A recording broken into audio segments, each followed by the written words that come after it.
Hey, everyone! If you enjoy my quantum audiobooks, you can support me by becoming a Patreon member. Your support helps me keep creating, and you'll get exclusive perks. You can also access my audiobooks directly through Google Drive. Check out the link in the description. Now, let's get started. Luna, are you watching Fantastic Beasts and where to find them? Yes, what's wrong, brother? Then do you know where to find a Thunderbird? Well, I don't think I've seen any specific records in the book.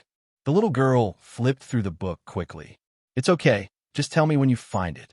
Aris' voice came slowly. Congratulations to the host. The question raised successfully stumped the questioner, and 200 points of academic strength were obtained. For the next 2 days, Aris and Luna basically stayed in the suite and did not go out. Even if food was brought by Tom. Aris has been reading books all the time, and of course, he must not miss the task of asking 3 questions every day. So, in order to answer Aris' question, Luna has been very busy these past 2 days, reading books and looking up information. For example, just now, Aris knew that Luna had just picked up a copy of Fantastic Beasts and where to find them, but she still asked a not-so-simple question. In order to find the answer to this question, Luna would probably have to spend the whole day today reading the thick book on magical creatures written by Newt Scamander. Of course, there was a reason why Aris was squeezing cute little Luna like this. Since you want to stand with your brother, you must be prepared to face danger at any time. Aris said this to Luna in a very serious tone. He did this not because he really wanted Luna to help him deal with those who coveted the Shafik family's property. To be honest, Aris didn't take those people seriously. But he knew very well that as long as Voldemort, the faceless man, was still alive, the entire wizarding world would not be safe. Aris didn't want to make any arrangements in advance, because the inertial correction to change the course of history was very troublesome, even more troublesome than facing Voldemort directly. Now he has the advantage of being familiar with the plot, and the final ending, although it has many regrets, is still pretty good after all. If he starts interfering with the development of the plot now, once the butterfly's wings flap, things are likely to get out of control. Fight head-on and give Aris some time. He is not afraid of Voldemort. What he was afraid of was that the old guy would realize that he was no match for him and would hide in the dark to make his plans. In that case, even Aris cannot guarantee that he can control everything. Perhaps something will happen that he will regret. So, he wanted to teach Luna some skills in advance. At least, it will allow her to master some self-protection skills as soon as possible. Even if you don't have a magic wand, it's good to memorize some spells and learn more knowledge. Aris, you are a dragon. Don't always think about eating bread. Aris looked at the little guy rubbing against his feet with some helplessness. The little red dragon Aris doesn't seem to like staying in the pet space. There was no other way. Aris could only let it out to play occasionally. Iris's appearance surprised Luna, but also made her extremely happy. One man and one dragon quickly established a deep friendship. Luna often asked Tom to bring some food, but most of the food ended up in the little red dragon's stomach. Although Aris has repeatedly emphasized not to feed Aris too much bread, or she will get too full, the little girl still enjoys doing it. The strange thing is that Iris's stomach seems to be like a bottomless pit, and she can eat any amount of food. Brother, it's okay. Aris, come here. Hearing the noise, Luna took her eyes off the book, picked up a piece of bread from the table, and put it on the sofa next to her. The little red dragon flapped its wings excitedly, then jumped onto the sofa and started eating the bread happily. At the same time, he rubbed Luna's palm affectionately. There was another thing that made Aris very happy. Normally, Luna still maintains her unique ethereal state, as if she is in a trance every day. But sometimes, perhaps because their relationship has become close, she would subconsciously show her intimacy and dependence on Aris, and even act coquettishly occasionally. This made Aris feel for a moment that she might have unlocked a whole new version of Luna Lovegood. This experience can only be described as very good. In the living room, Aris looked at the interaction between little Luna and Elise and shook his head helplessly. Just then, there was a sudden knock on the door. "Master, are you available?" Henry's voice came in, as if he was afraid of disturbing Aris. "Convenient, come in." Aris called the little red dragon back to the pet space. He doesn't want too many people to know about the existence of the little red dragon yet, as this may become a key and powerful trump card for him. Then, he waved gently at the door, and the door of the room opened quietly. This is the result of his magic training over the past 2 days. It's just a simple application of magical powers. It can't really be considered a real spell, but it is very convenient. This is an ability that can only be exerted after the control of magic power reaches a certain level. Master, there's news from Ollivander that the wand has been made. However, he wants you to go there in person, saying that he wants to test the performance of the magic wand. As the door opened, Henry directly stated his purpose. No problem, let's go there now. Aerys' eyes lit up, and he stood up immediately. It's really something to be happy about, brother. You can finally have your own magic wand. Although little Luna has seen Aerys' terrifying talent for wandless casting many times in the past 2 days. But the significance of a magic wand to a young wizard is not just a tool for casting spells, but also a spiritual support and a symbol of the identity of a true wizard. Soon, the three of them left the Leaky Cauldron. Once again entering Diagon Alley, we arrived at Ollivander's wand shop. As soon as I walked to the door, the shop door opened naturally. Apparently, Ollivander had been waiting for Aerys. I finally waited for you. Behind the counter of the shop, Ollivander looked up at the boy, then quickly walked to a small shelf behind him and took out a slender silver box.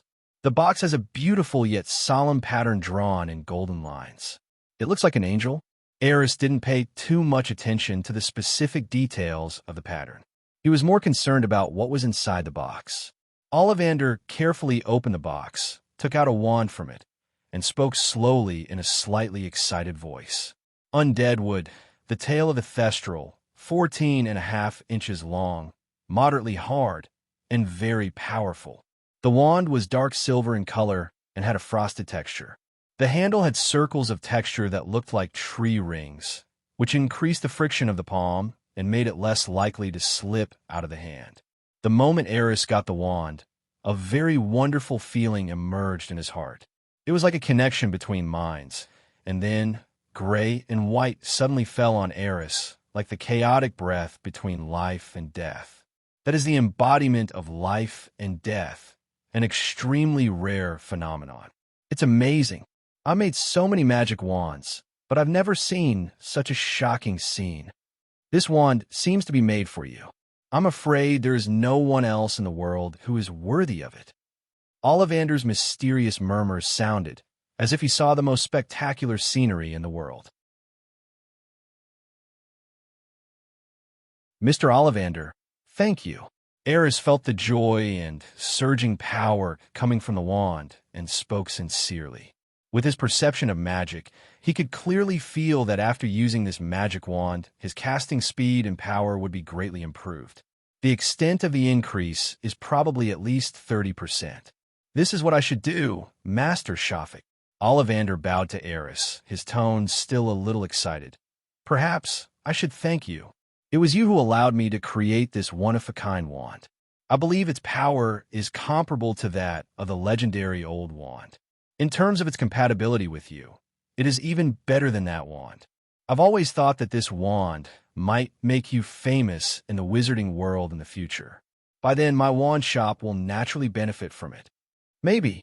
Aris smiled. Well, Master Shafik, Ollivander suddenly waved his hand, and several humanoid puppets appeared directly in the store. This is the puppet I used to test the performance of the magic wand. It has a very strong magic resistance ability and can also accurately test the various performance of the magic wand, if you're willing. Of course, I'm a little curious too. Aris quickly guessed what Ollivander meant. Testing a wand involves more than just touching the wood, feeling the magic fluctuations in the core, and measuring the size of the wand. More precise tests naturally also include the power of the wand and its magic conduction properties. The puppets prepared by Ollivander are the most professional testing tools. Aris didn't hesitate too much and cast a spell directly. Fainted. A silvery white light suddenly shot out from the magic wand held by Aris and accurately hit one of the puppets. Then a violent and dull sound exploded. Everyone present stared in amazement at the puppet that was knocked several meters away. There were still obvious traces of powerful magic on the puppet's chest. Attack power, S level. Ollivander decisively wrote down a data in the record book. I didn't expect that Master Shafik, in addition to his amazing magical talent, also has such a strong learning ability. This stunning spell is absolutely perfect. Thank you for the compliment, Aris said with a smile. At this moment, he was also a little surprised. After using the spell, Aris could clearly feel that this wand increased his magic power by at least 50%. This is scary. If he uses this magic wand at full power, even if he only has C-level magic power, he can probably compete head-on with B-level magic power. Before Ollivander could remind him, Aris decisively cast another spell. Healed like new, the puppet that just flew backwards was cursed again. This time, the explosion mark on the puppet's chest was healing quickly. Soon, there was no trace of the previous knockout spell. Healing power, S level. Ollivander excitedly recorded another data. Henry and Luna watched Aris' performance, with surprise and happy smiles on their faces. Although we all guessed that Aris might have good talent, we didn't expect it to be this good. In their hearts, the more powerful Aris is, the more proud they are. Everyone is petrified. The puppet that had just healed was hit by Aris' spell again.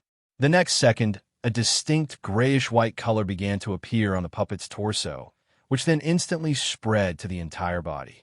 Ollivander walked quickly to the puppet, poked the petrified material gently with his wand, and a look of surprise appeared on his face again. Control power, S level. This is incredible. He looked at Aris, his face flushed with excitement. Next, it's the last item. Ollivander walked towards Aris seriously and said, "This time, please use all your strength. You don't need to use any spells. Just swing your wand the moment the first thought comes into your mind." Aris thought about it and nodded slightly. He didn't know what Ollivander was testing this time, but he was curious. What would happen if you just waved your magic wand according to your thoughts? Aris gently closed his eyes, trying to calm himself down, thinking nothing and doing nothing. Just like that, he stood there quietly for a minute, then suddenly opened his eyes and raised the wand in his right hand. At that moment, the lights in the entire wand shop dimmed. Then, a grayish-white aura suddenly spread over the puppet's body. In just 3 seconds, the test puppet made of powerful magical materials turned into ashes bit by bit, as if it had experienced thousands of years of wind and rain erosion.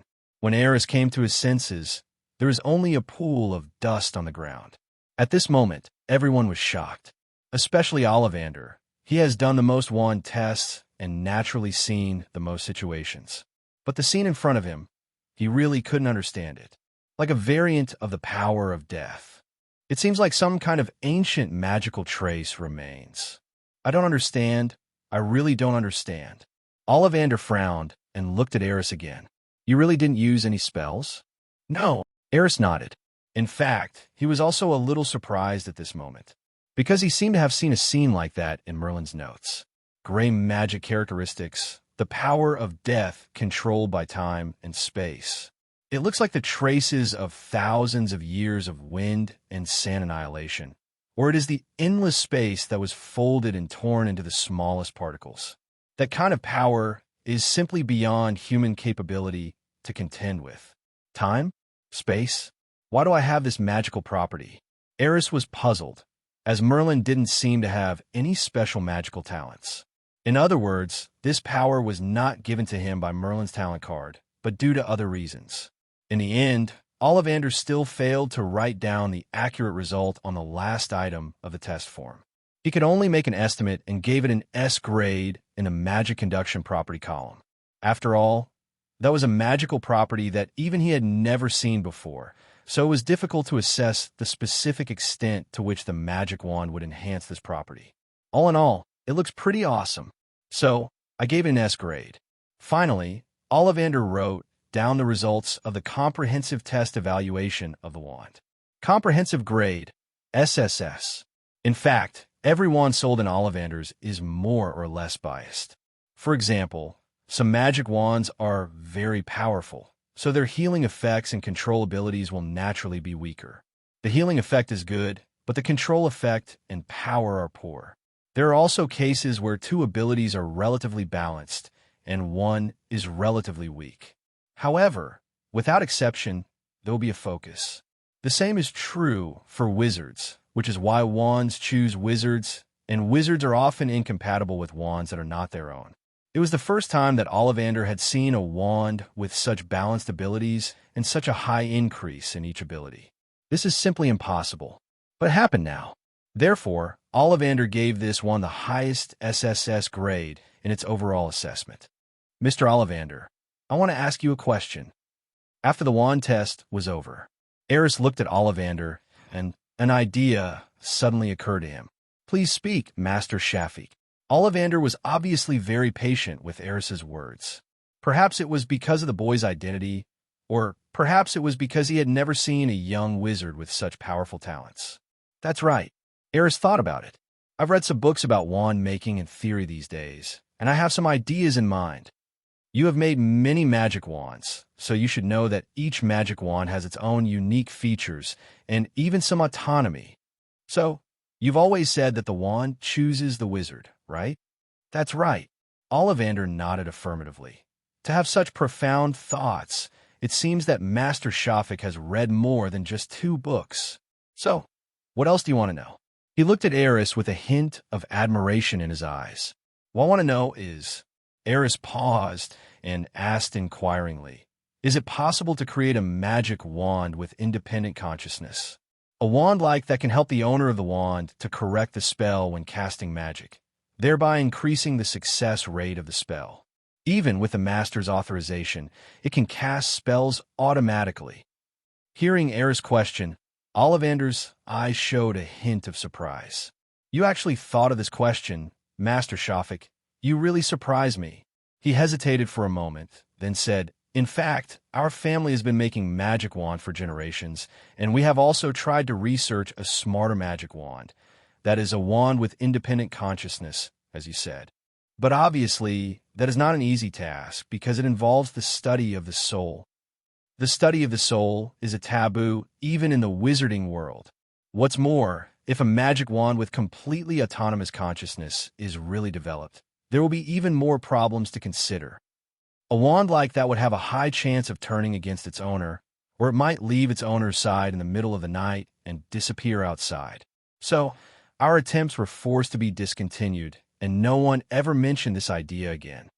On the side, Henry looked at Aris helplessly and said carefully, actually, Master, I think you may be thinking too much. Even if such a wand is really developed, the Ministry of Magic will probably do everything it can to suppress it, and it will never be released. Because a wand like that is likely to challenge the authority of the entire Ministry of Magic.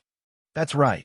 Ollivander nodded in agreement. This is also the reason why we gave up the research. I see. Aris nodded in understanding. What about a wand that can cast spells automatically?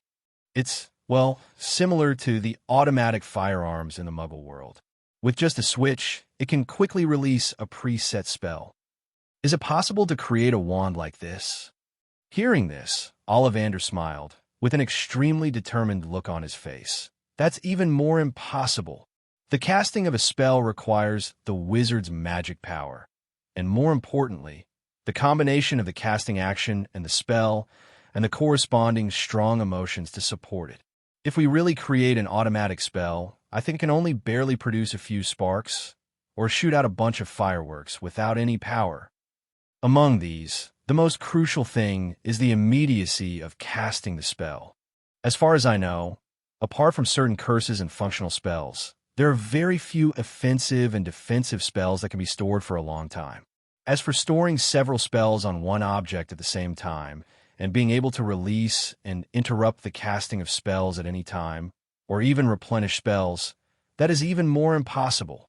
Aris frowned slightly after hearing this. However, at this time Luna on the side spoke. Perhaps we could try to find a material that can store spells and reuse them? Little girl, of course we have thought of this. Ollivander looked at Luna approvingly, but immediately shook his head. As far as I know, the entire wizarding world has not discovered that kind of material so far. Material like that is so rare and so hard to find. As Ollivander finished his words, the store fell into a brief silence. Even the smart Luna didn't know what to say at this moment. Perhaps there are some things that they really don't need to consider right now. She looked towards Aris, only to see that the boy was still frowning slightly. After a long time, just when Henry wanted to remind his young master that it was time to leave, Aris suddenly spoke. "Mr. Ollivander, what if we add some kind of magical circle? I learned from books that some wizards in ancient times could use magic circles to store magic in certain weapons or objects and then activate it when needed to form a powerful spell. Weapons and tools like these are called magic tools or spiritual tools by ancient wizards and magical creatures. Legend has it that King Arthur once owned such a weapon. It was made for him by Merlin, the legendary god of magic. It was extremely powerful. Where did you read these stories?" Ollivander shook his head with amusement. "King Arthur's sword, Merlin, the god of magic, those are just myths and legends. Even if there really is such a magical array that can store magic, it has long been lost. Even the ancient magic has only been passed down in very small quantities. Moreover, most of that information is in the hands of some ancient wizard families, and very few people can actually see it." At this point, Ollivander was stunned for a moment, then looked at Aerys seriously. It suddenly occurred to him that the Shafik family seemed to be an ancient wizard family with a long history. Could it be that the boy in front of him had really seen that kind of magical circle in some ancient book? Actually, everything is possible, isn't it? Aerys smiled. In fact, he had seen that kind of magic circle before. It is recorded in Merlin's handbook. The sword of King Arthur is also introduced in detail above. Perhaps he could replicate or improve it based on what was recorded in his notes. Develop a magic wand that can truly cast spells automatically like a gun. If such a wand were actually made, what would it be called? Gatling gun wand? Ollivander suddenly became a little excited. "Master Shafik, if you really know that kind of magical circle, please let me join this great research. I promise I can give you some help. Well, I'll contact you if there's a chance." Aris did not make a clear statement. He then took Luna's hand and waved to Ollivander. "Well, thank you, Mr. Ollivander, for your advice, and that's all for today." Listening to the prompt sound from the system beside his ear, Aris smiled and turned away. There's still 1 month left until school starts on September 1st. Originally, Aris was going to go back to Luna's house after getting the wand from Ollivander, but then he changed his mind. In the next month, he planned to read all the books collected by Henry and absorb all kinds of magical knowledge, especially potions, alchemy, and the magical circles mentioned in Merlin's manual. There are 3 miraculous talents rewarded by the system: photographic memory, super thinking, and super speed reading. Aris will have no problem learning the contents of those books by himself. The only thing he lacks is some things that require practical operation. So, he had other plans. "Brother, you're almost turning this place into a laboratory." Since Aris was still staying in the bar, Luna naturally wouldn't want to go home. Xenophilius was too busy. If she goes home, she will probably need to be alone for a long time. Therefore, the girl decisively chose to stay in the bar with Aris. It's okay. If you want to verify the authenticity of some knowledge, you must do some verification. Aris carefully dropped a piece of wormwood infusion into the potion cauldron, and clear bubbles immediately appeared from the potion in the pot. This means that the water of life and death he prepared has been successfully completed. In terms of convenience, the leaky cauldron is indeed a good place, because any magic materials and props Aris wants to buy can be found in Diagon Alley. Even if some sensitive dark magic materials cannot be found, he could try his luck in Nocturne Alley. At this moment, the entire living room was almost completely transformed into Aerys' laboratory, just as Luna said. Crucibles, alchemical equipment, and even wand-making equipment can all be seen here. Most of these things were new, but Aerys thought he would be able to use them in the next month. In the center of the living room, he deliberately moved the original sofa to the corner and instead created a small, empty platform. On that small platform, A magic circle had been drawn that looked gorgeous, but upon closer inspection, was profound and unfathomable. That was the magic circle for storing spells that Aris had seen in Merlin's manual. This is just the prototype of a magic circle. It will not have any effect if it is directly engraved on an object. The carving of a real magic circle requires the guidance of magic power. However, the Merlin manual does not mention the specific method in detail. This is why Aris needs to spend time to research. He had a hunch that if he studied this magic circle thoroughly and added a material that could support the magic circle, it might be possible to create a magic wand that could cast spells automatically. Brother, I found the answer to your question. Just as Aris was putting the water of life and death in the crucible into the bottle, Luna, who was reading a book nearby, suddenly spoke. The head of a thunderbird is similar to that of a hawk, and it has many powerful wings. The flapping of its wings can cause lightning and heavy rain. Thunderbirds also have the ability to predict danger in advance. They originate from the arid areas of Arizona. Congratulations to the host for successfully completing the daily task and obtaining 300 points of academic strength. Listening to the prompt sounded by the system beside his ear, Aris pretended to be enlightened. So that's how it is. It seems that our Luna's knowledge is becoming more and more profound. Aris was in a very good mood after receiving 2 rewards and gaining 500 points from this task. He opened the system panel and took a look. In just 3 days, he had accumulated nearly 2,000 points. Apart from some contributions made by Ollivander before, all the others were obtained from Luna, and of course from the accumulation of daily reading. In Aris' eyes, Luna is simply a little angel.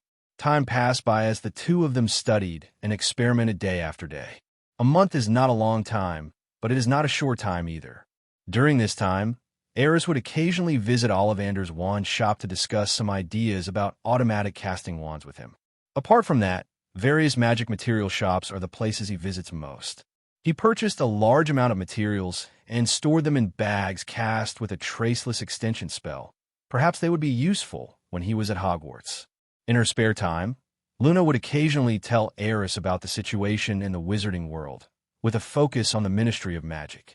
Brother, the current Minister of Magic is actually very timid.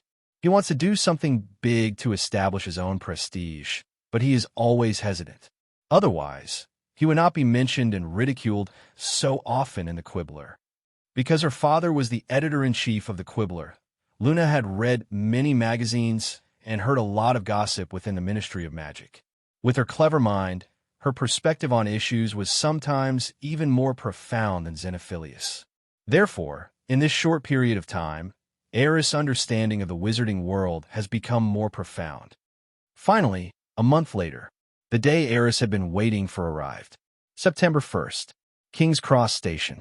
Henry has packed all of Aris' gifts, including the various experimental supplies and equipment in the hotel. When Aris was about to go to Hogwarts, he rebuilt a laboratory with better facilities in the room of requirement.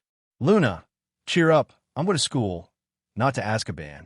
Aris felt helpless as he looked at Luna, who was obviously feeling a little sullen. Since 3 days ago, the little girl has been smiling less and less. He naturally knew why, but there was no way. Luna was not yet old enough to go to school. There is no way he could take the girl to school without permission. It's only a year, and we could go to Hogwarts together next year. Aris promised again. I will definitely write to you often. I'll let Elise deliver it to you. You can play with it for a while longer, okay? Hearing this, Luna's face was filled with smile again. Mom said that we should all be honest people. She spoke in a low voice, and her expression returned to that trance-like look. Of course, Aris touched the little girl's hair lovingly. On the side, Henry watched Aris about to pass through the wall between Platform 9 and Platform 10. He hesitated for a moment, but finally gritted his teeth and asked, Master, can you tell me now when you plan to return to the old house? Many people are waiting for you. Aris paused and turned to look at Henry. After a little thought, he smiled and said, Let's wait until Christmas. At that time, give them a surprise. Hearing this, Henry's eyes lit up slightly. Then his eyes turned red instantly. He nodded with satisfaction and said with tears and snot, "Okay, then it's Christmas. When the time comes, I will prepare a grand return ceremony for the young master." "Excuse me, Mr. Shafik." Just as Aris and his companions were about to enter platform 9¾ a voice suddenly came from behind. Aris turned around and saw a familiar thin figure. Harry Potter. He sighed inwardly. Is this fate? I unexpectedly met Mr. Savior, who couldn't find the platform here. "Excuse me, sir. I'm looking for platform 9¾ and I thought maybe you know how to find that place." "Of course." Aris nodded and pointed to the wall between platform 9 and platform 10. "All you have to do is face that wall and crash into it." Harry looked at Aris in confusion. He thought Aris was joking with him. "Master's right. As long as we pass through that wall, we can reach platform 9¾ Henry explained. Just when Harry was still hesitant, another voice came from behind him. "Everyone, follow me quickly. There are too many people at the station. Don't get separated and don't miss the time to enter the September 3/4 platform." Aris didn't even need to look back to guess that the voice must be from the Weasley family. Sure enough, soon, several wizards with red hair and pushing carts came from behind. "Hello, are you also going to—" Harry asked subconsciously. "Platform 9¾ Mrs. Weasley glanced at Harry, then smiled kindly and said, "Of course, it seems that you are also a little wizard who is about to enter school." "Yes, I am Harry Potter." "Oh, this is true." A slightly surprised voice sounded from behind. "You are really Harry Potter." "Ronald, don't be so surprised." Mrs. Weasley glanced disapprovingly at a red-haired boy who looked about the same height as Aris. "He's not a monkey in the zoo. What's the fuss about?" "That's right. My brother is surprised by everything he sees. You don't have to take it seriously." One of the twins, who also had red hair, gave Ronald a teasing look. "Sorry, you're very famous." Ronald lowered his head a little embarrassedly, his face flushed. "It's okay." Harry smiled. He could sense that this family was very funny, and they were not trying to make fun of him on purpose. "Okay, the platform is about to close. Hurry up." Mrs. Weasley urged the children along, then glanced curiously at Aris. "This handsome, silver-haired boy should also be a little wizard, right?" "Yes, ma'am." Aris nodded with a smile. "Then let's go quickly. Time is running out." As she spoke, Mrs. Weasley took the lead and led a little blonde girl through the wall leading to the platform. That little girl was, of course, Weasley's youngest child, Ginny. "Let's go, kids." Arthur Weasley, who had been silent before and just smiled at the children, urged. As the Weasley twins passed through the wall, he glanced at Aris. There seems to be some speculation about his identity, but in the end, he didn't dare to say hello, but just followed the twins through the wall. Soon after, other members of the Weasley family entered the platform one after another. In the end, only Harry, Ronald, and Aris were left. "Let's go too." Ronald greeted Harry, and then the two of them entered the platform together. Aris glanced at Luna, who was clearly a little envious, and took his hand, smiling as he also walked onto the platform. "Henry, you will take Luna home yourself later. Be careful." Aris gave Henry a final word, then looked at Luna. "Remember, I'll me when you get home to let me know you're safe." "I understand." Luna nodded. Seeing this, Aris felt relieved. Then, under Luna's reluctant but pretended indifferent gaze, he walked towards the Hogwarts train with a scarlet front. "Brother, remember to write to me." Luna gave a special reminder. "Don't worry, I won't leave Iris idle. I'll write to you when I have time." Aris waved at the two of them. Until his figure completely disappeared in the train slowly started. Luna couldn't help but wipe the corners of her eyes and rub some of the moisture into her palms. "Let's go, Miss Luna." Although Henry felt a little uncomfortable, he still said in a gentle and calm voice, "The young master will be back soon. Parting is just for a better reunion, isn't it?" The girl looked at the direction where the train was going away and made up her mind secretly. "I must read harder and learn more knowledge so that I can better answer my brother's questions in the future." What a nice child. Inside the train, Aris didn't pay special attention to where Harry and the others were going, but just found a carriage and walked in. However, After waiting for a few minutes, he saw a little head peeking out at the door of the carriage. Harry. Aris was a little surprised.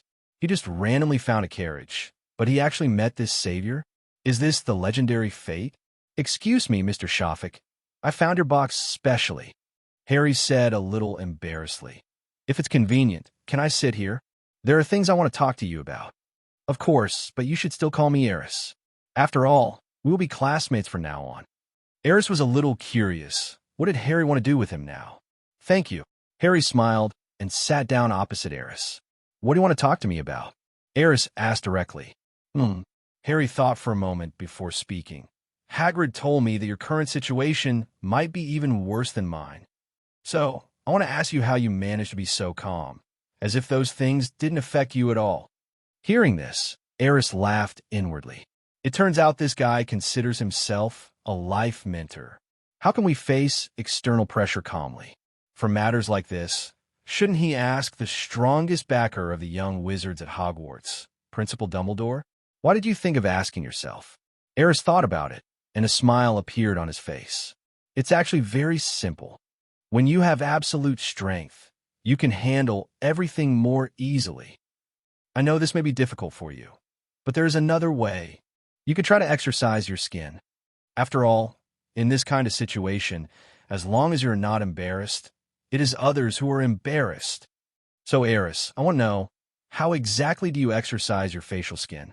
Harry didn't seem to hear the sarcasm in Aris' tone and asked seriously. Aris, looking at the savior with an innocent look on his face, he suddenly didn't know what to say. Hey, the surrounding boxes are full. Can I sit here? Just when Aris was still thinking about how to tell Harry that he was just joking, suddenly, another voice came from the door.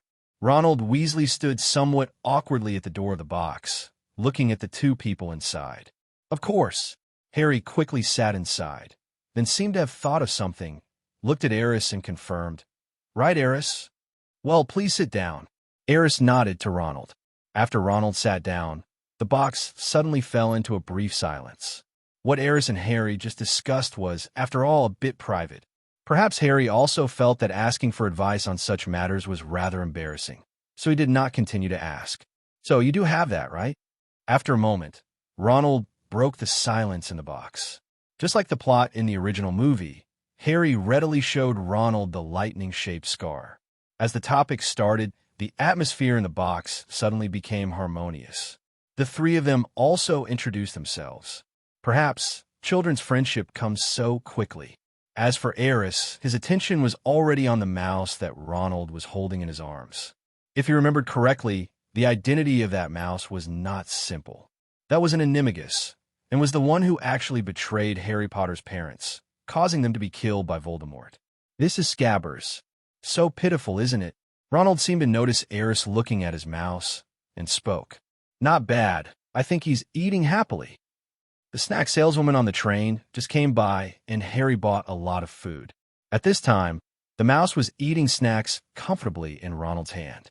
All right. Ronald seemed to suddenly remember something. Fred taught me a spell that can turn it yellow. Do you want to see it? Okay. Harry was obviously interested because he hadn't learned any spells yet. Aris showed little interest.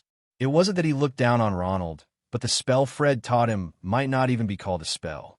It's obvious that he just made it up to fool his own brother. Aris remembered that the phrase seemed to have appeared in a mobile game developed in the previous life that was set in a magical world. It sounded quite familiar. Just as Ronald raised his wand and prepared to cast a spell, another voice suddenly rang out from the door of the box. Have you ever seen a toad? Neville lost him. The girl's voice had just fallen, and then she saw Aris. Aris, you are here. The person who came was Hermione Granger, and she was obviously very happy to see Aris here. I just looked for you all over the train, but couldn't find you. I didn't expect you to be here. Hello, Miss Granger. Aris nodded slightly. Do you know each other? Harry looked at the two of them, somewhat curious. Oh, that was a legendary experience. Hermione said sincerely as she recalled what happened after she met Aris at Flourish and Blots. By the way, are you preparing to cast a spell? The girl's sudden change of words caught everyone off guard. Yes. Ronald was a little embarrassed. Great, let's see your performance. Miss Granger raised her head with a somewhat arrogant look. Perhaps it was her genes as a top student that made her unwilling to admit that she was any worse than anyone else, even after entering this magical world that she had never known before. Ahem! Ronald cleared his throat, raised his wand again, and chanted a spell. Sunshine, daisies, buttery goodness, turn this stupid fat mouse yellow. As the magic wand was waved, a faint yellow light suddenly flashed and knocked the box next to the mouth of Banban, who was eating snacks away. However, the mouse's hair did not change at all. Ronald pouted awkwardly, shrugged, and looked at Harry. Harry also had no idea what was going on and could only smile helplessly in response. Are you sure that's a spell? It doesn't look like much, does it? Miss Granger smiled, and her habit of preaching seemed to be activated. She decided to teach Ronald what it meant to cast a spell. Coincidentally, I also know some spells, such as... Miss Know-It-All suddenly pulled out her wand, came to Harry, and sat down next to Aris. Restored to new. Hermione Granger pointed her wand at Harry Potter's glasses.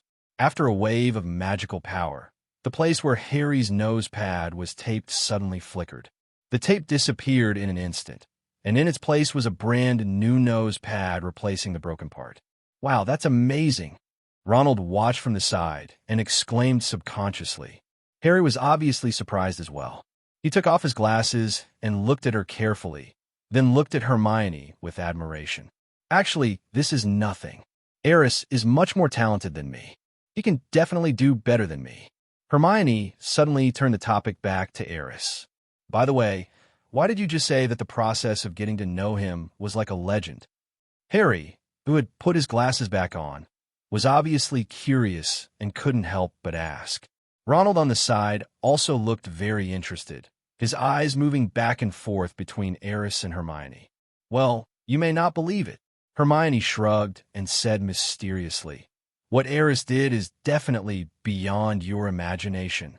The girl's slightly exaggerated expression made 3 black lines slide down Aris' forehead. He didn't know yet that Miss Know-It-All could be so gossipy and like to keep people in suspense. Hurry up and tell me.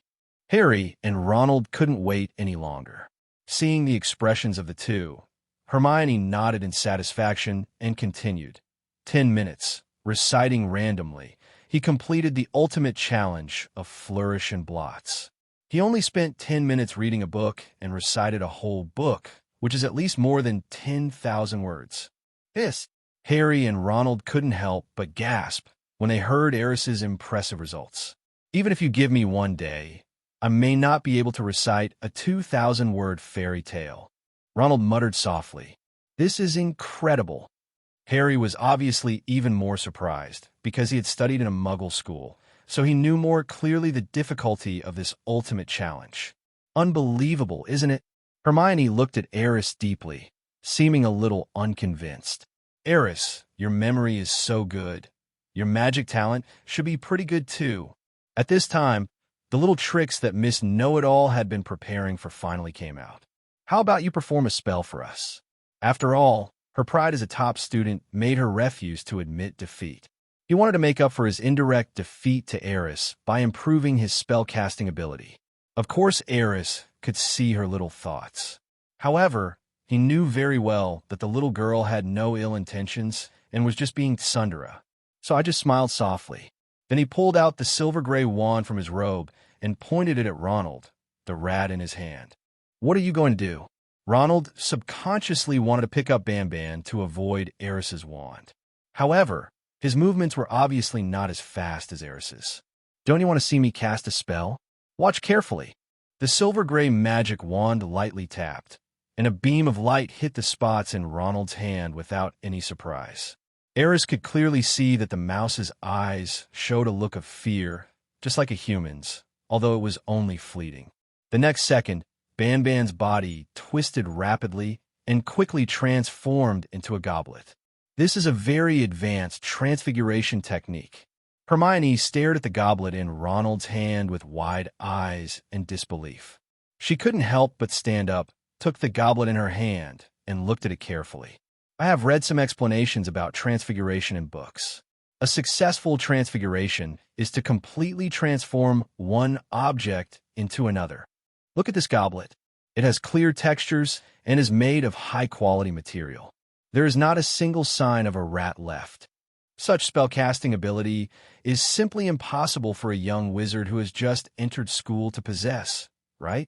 She looked at Harry and Ronald in confusion, as if trying to find some evidence to prove that the transfiguration was not performed by Aris at all. But you saw it too. It was Aris who turned Banban into a goblet just now. Ronald couldn't help swallowing, and suddenly he felt that the snacks in his mouth didn't taste good anymore. He's a genius. Harry looked at Aris in a daze. Even though Hermione had just fixed the nose pads of his glasses, he wasn't that surprised. The scene where Aris waved his magic wand and turned a fat rat into a goblet was so amazing.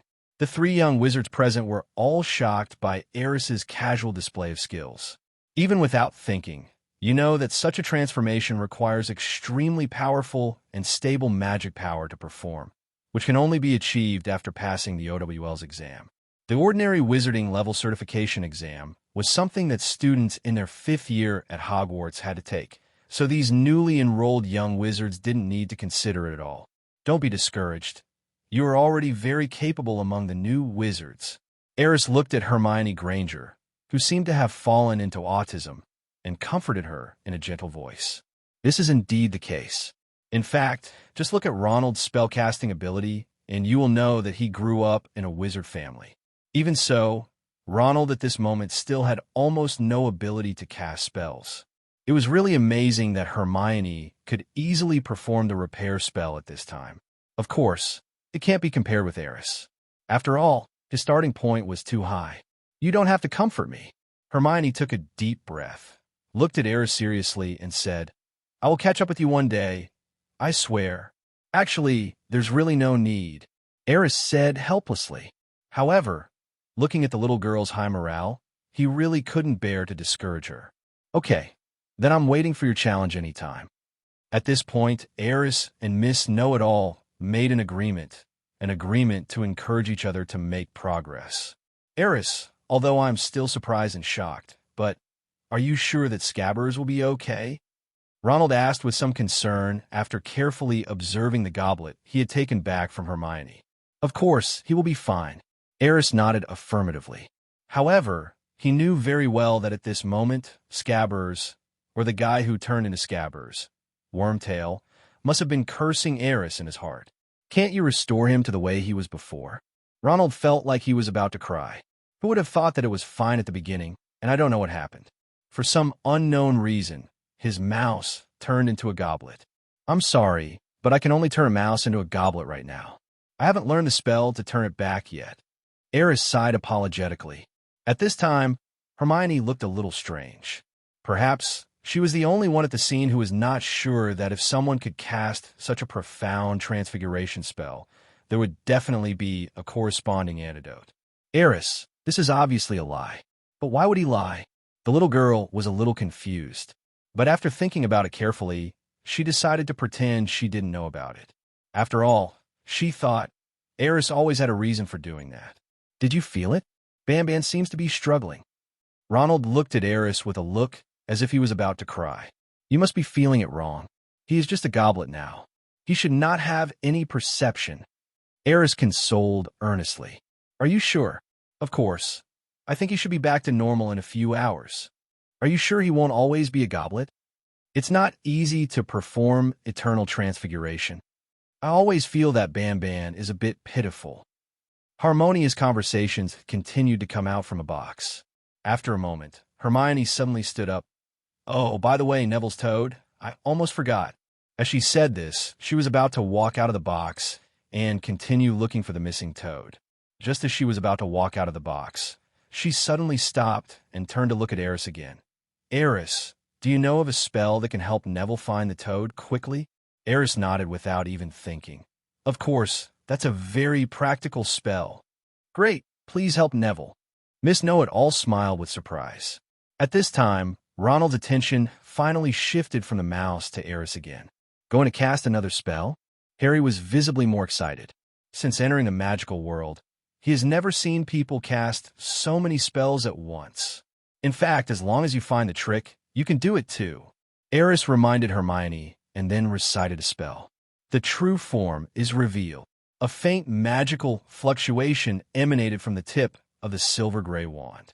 Then, a beam of magic light formed a directional sign, and Aris pointed in the direction of the magic flow.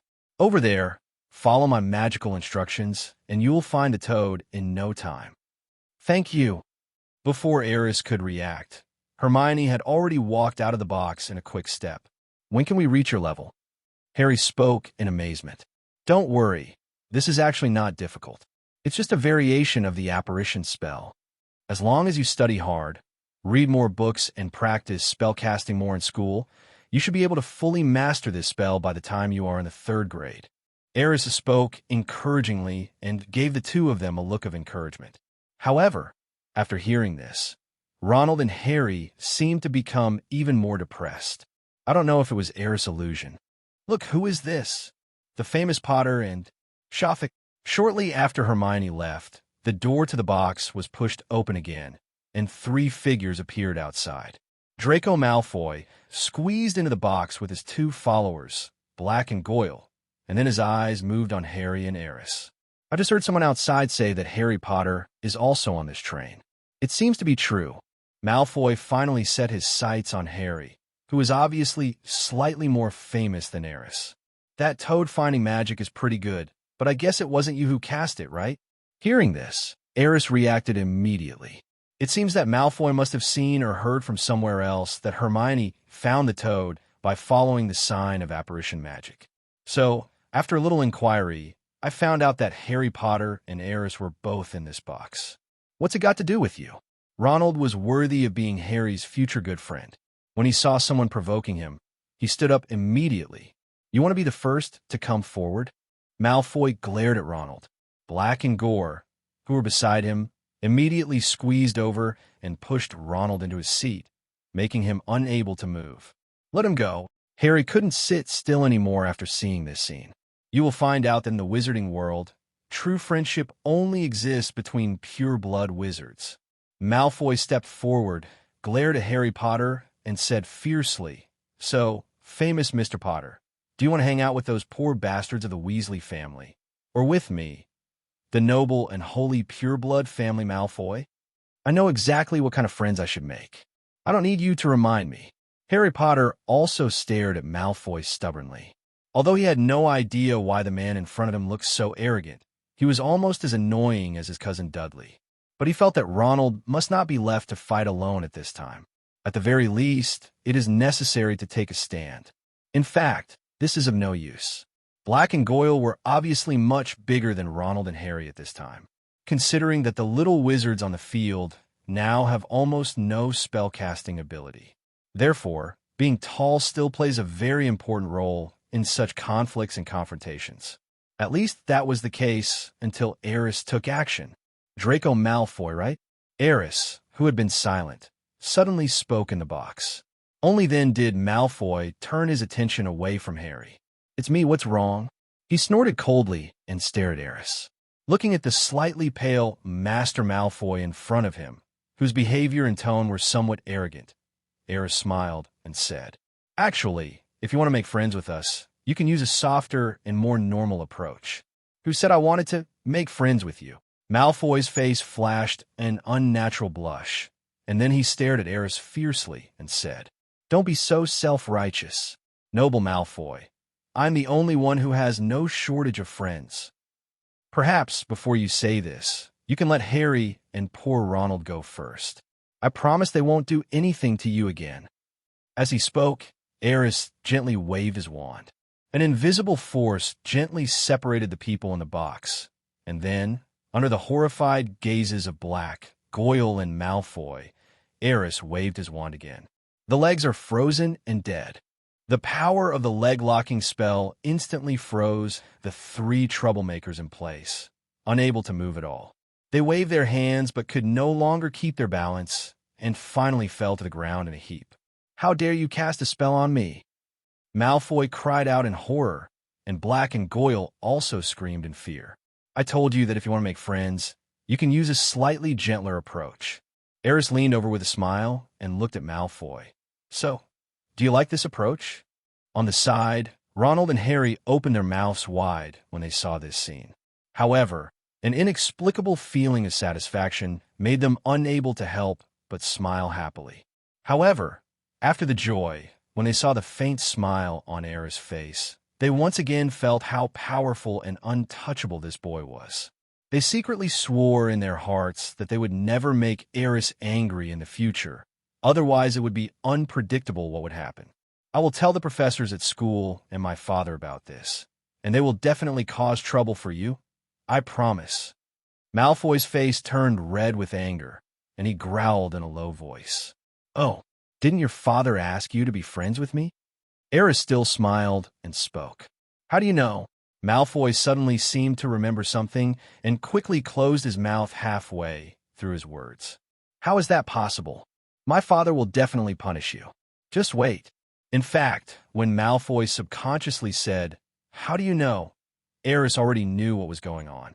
The Malfoy family has a good plan. The information Henry gave Aerys included information that the Malfoy family had evil intentions towards certain assets of the Shafik family. They even secretly united with several wizard families to target the Shafik family's assets. Aerys has a record of these things in his mind. And now, the old guy Lucius Malfoy actually took the initiative to let his son approach him. It was obvious that there must be some purpose behind it. However, Aerys was not in a hurry at this time. Although Draco is a little arrogant, he always thinks of himself as the school bully of Hogwarts. But his nature is not so bad that he can still be saved. If we can tame this little guy, maybe there will be unexpected results when we deal with the Malfoy family in the future. Thinking of this, Aerys's eyes became softer and the smile on his face became more intense. What on earth do you want to do? Malfoy's body trembled at the smile on the boy's face. He dared to guarantee that the guy in front of him was definitely the biggest bully he had ever seen. It's horrible that he can torture people with a smile. Don't worry, I really don't mean to do anything. Aerys lifted the spell on the three people, patted Malfoy's shoulder gently, and said, "How about this? You could just hang out with me from now on. You should also know my identity and know that if I want something, I will definitely get it. If you don't want to, then the consequences." At this point, Aerys paused and gave Malfoy a meaningful look. "No, I do." Looking at the boy's eyes that seemed to be able to captivate people, Malfoy had almost no hesitation and surrendered directly without any ambition. Whether it was sincere or fake, he didn't want to anger Aerys at this moment. He had a premonition that if he continued to commit suicide, the consequences would probably be very tragic. "Very good. You made the right choice. You know, when it comes to friends, I always advocate helping each other." A gentle smile appeared on Aerys' face again. The Scarlet locomotive travels between the vast plains and lakes. The scenery along the way to Hogwarts was particularly beautiful, which made Aerys in a particularly good mood. Otherwise, he really couldn't stand the turtle-like speed of the train. "You'd better all put your robes on. I think we're almost at the Hogwarts terminal." After several hours of long journey, at Hermione's reminder, the train finally began to slow down. Aerys looked out the window and found a small train platform in front of him, which was bathed in the afterglow of the setting sun and had an otherworldly tranquility. The train was going slower and slower. When the train came to a complete stop, Aerys heard a familiar, rough voice. "First years, come this way. I'll take you to Hogwarts Castle." That was Hagrid's voice. Aerys quickly packed up his belongings and summoned Aris after Harry and Ronald left. "Little guy, give this letter to Luna. Can you do it?" He placed a letter next to the little red dragon's mouth, reached out and stroked Iris's head, and asked. Wow, the little red dragon nodded affirmatively, and then rubbed Aerys's palm affectionately. "Remember, try not to be discovered," Aerys warned. After a month of growth, the little red dragon has grown a lot bigger, and the growth of its attribute panel also made Aerys astonished. Its current strength is probably not weaker than Aerys at all, and in some aspects, is even much stronger. The little red dragon nodded again in a very human way, then jumped lightly in the car, and with a leap, he got out of the window.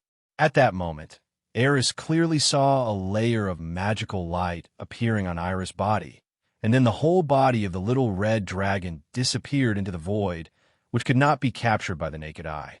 The little guy is becoming more and more proficient in performing magic. Aris nodded approvingly.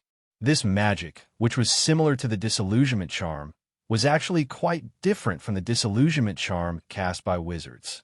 At least, he would be less likely to be discovered, and you can always maintain the stealth effect while moving quickly.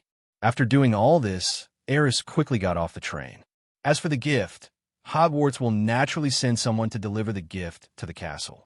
When Aris completed the sorting ceremony, he could see that the gifts were quietly placed in the dormitory.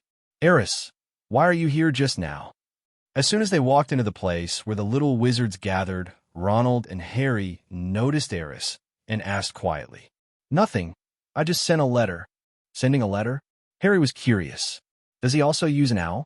At this moment, he seemed to think of the white owl that Hagrid bought for him, Hedwig. Well, that's about right.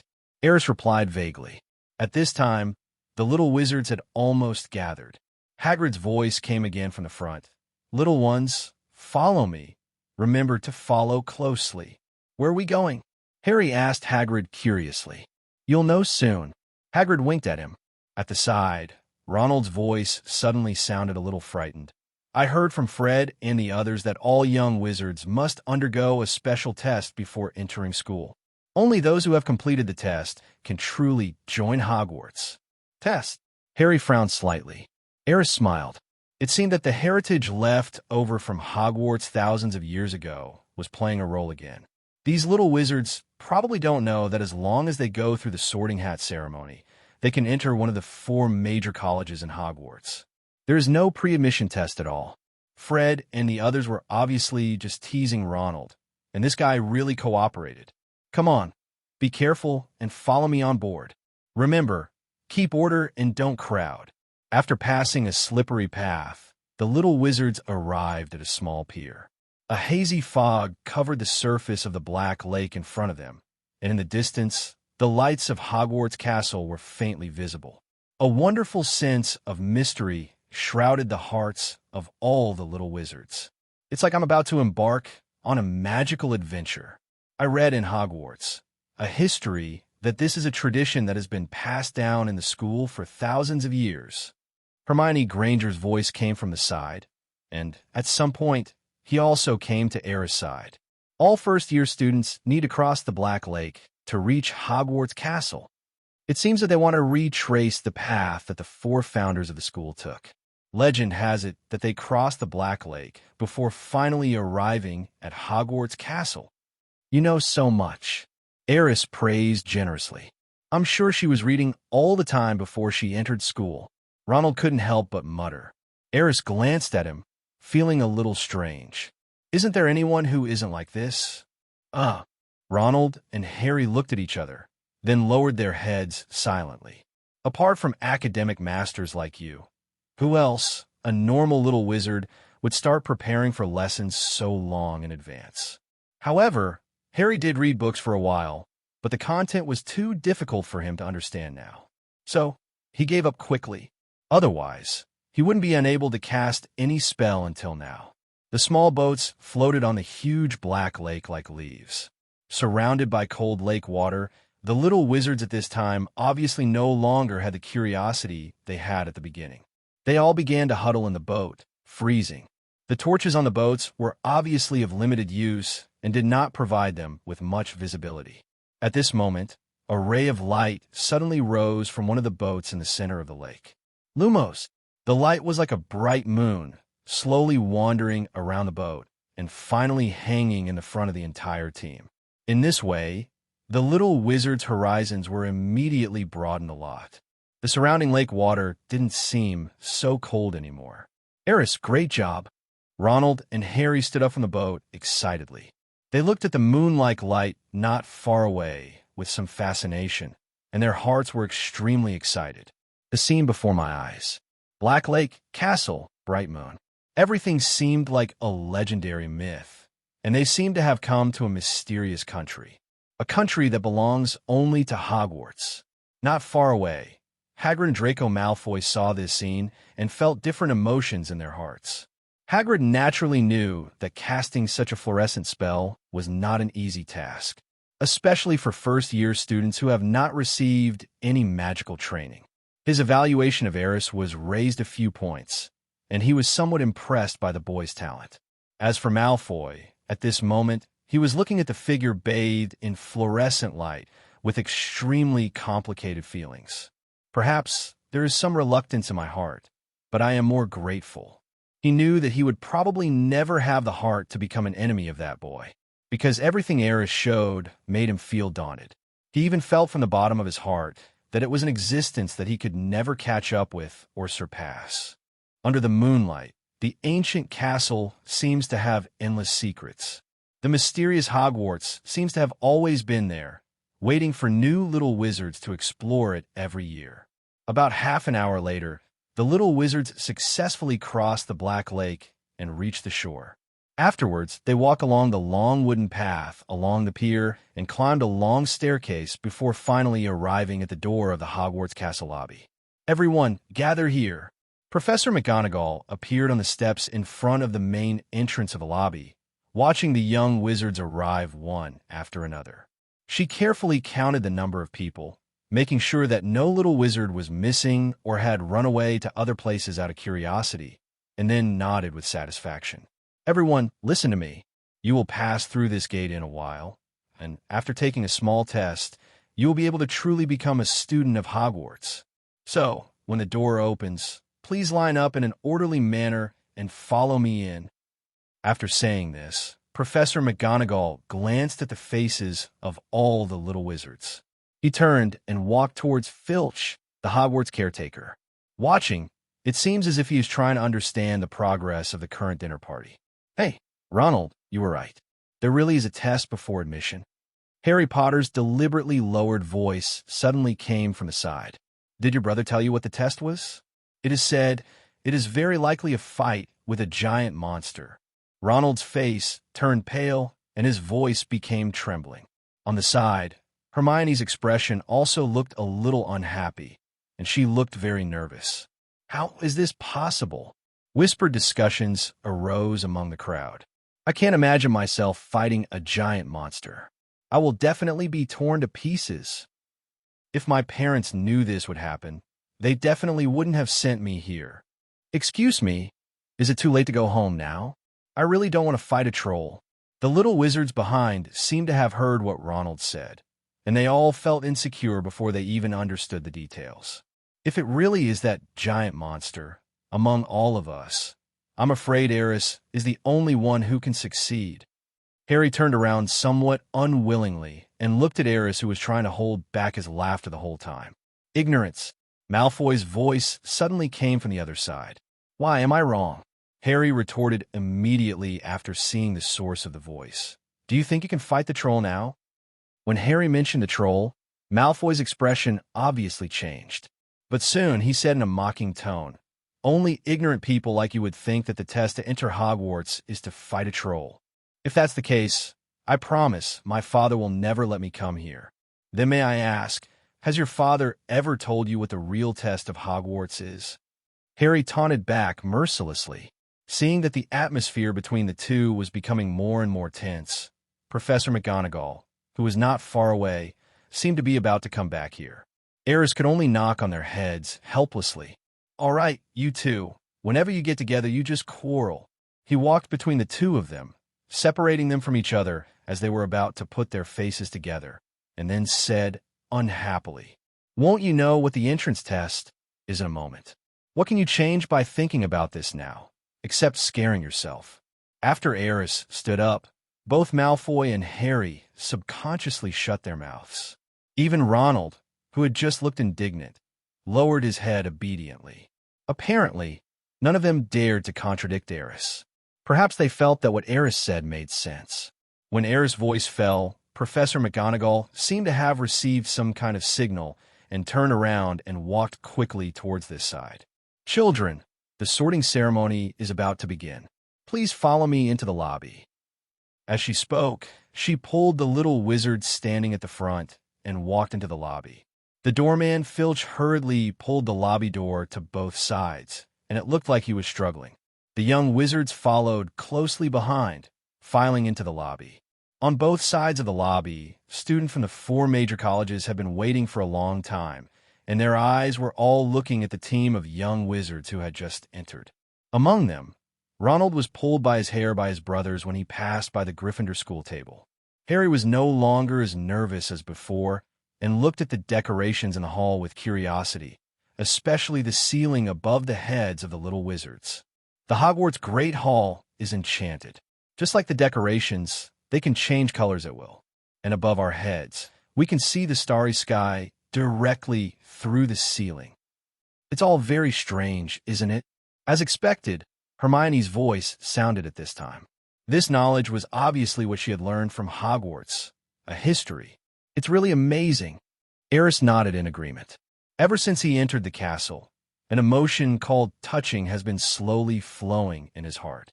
It was like a pilgrim arriving at the palace of a sage. The scene that had appeared in my dream appeared before my eyes.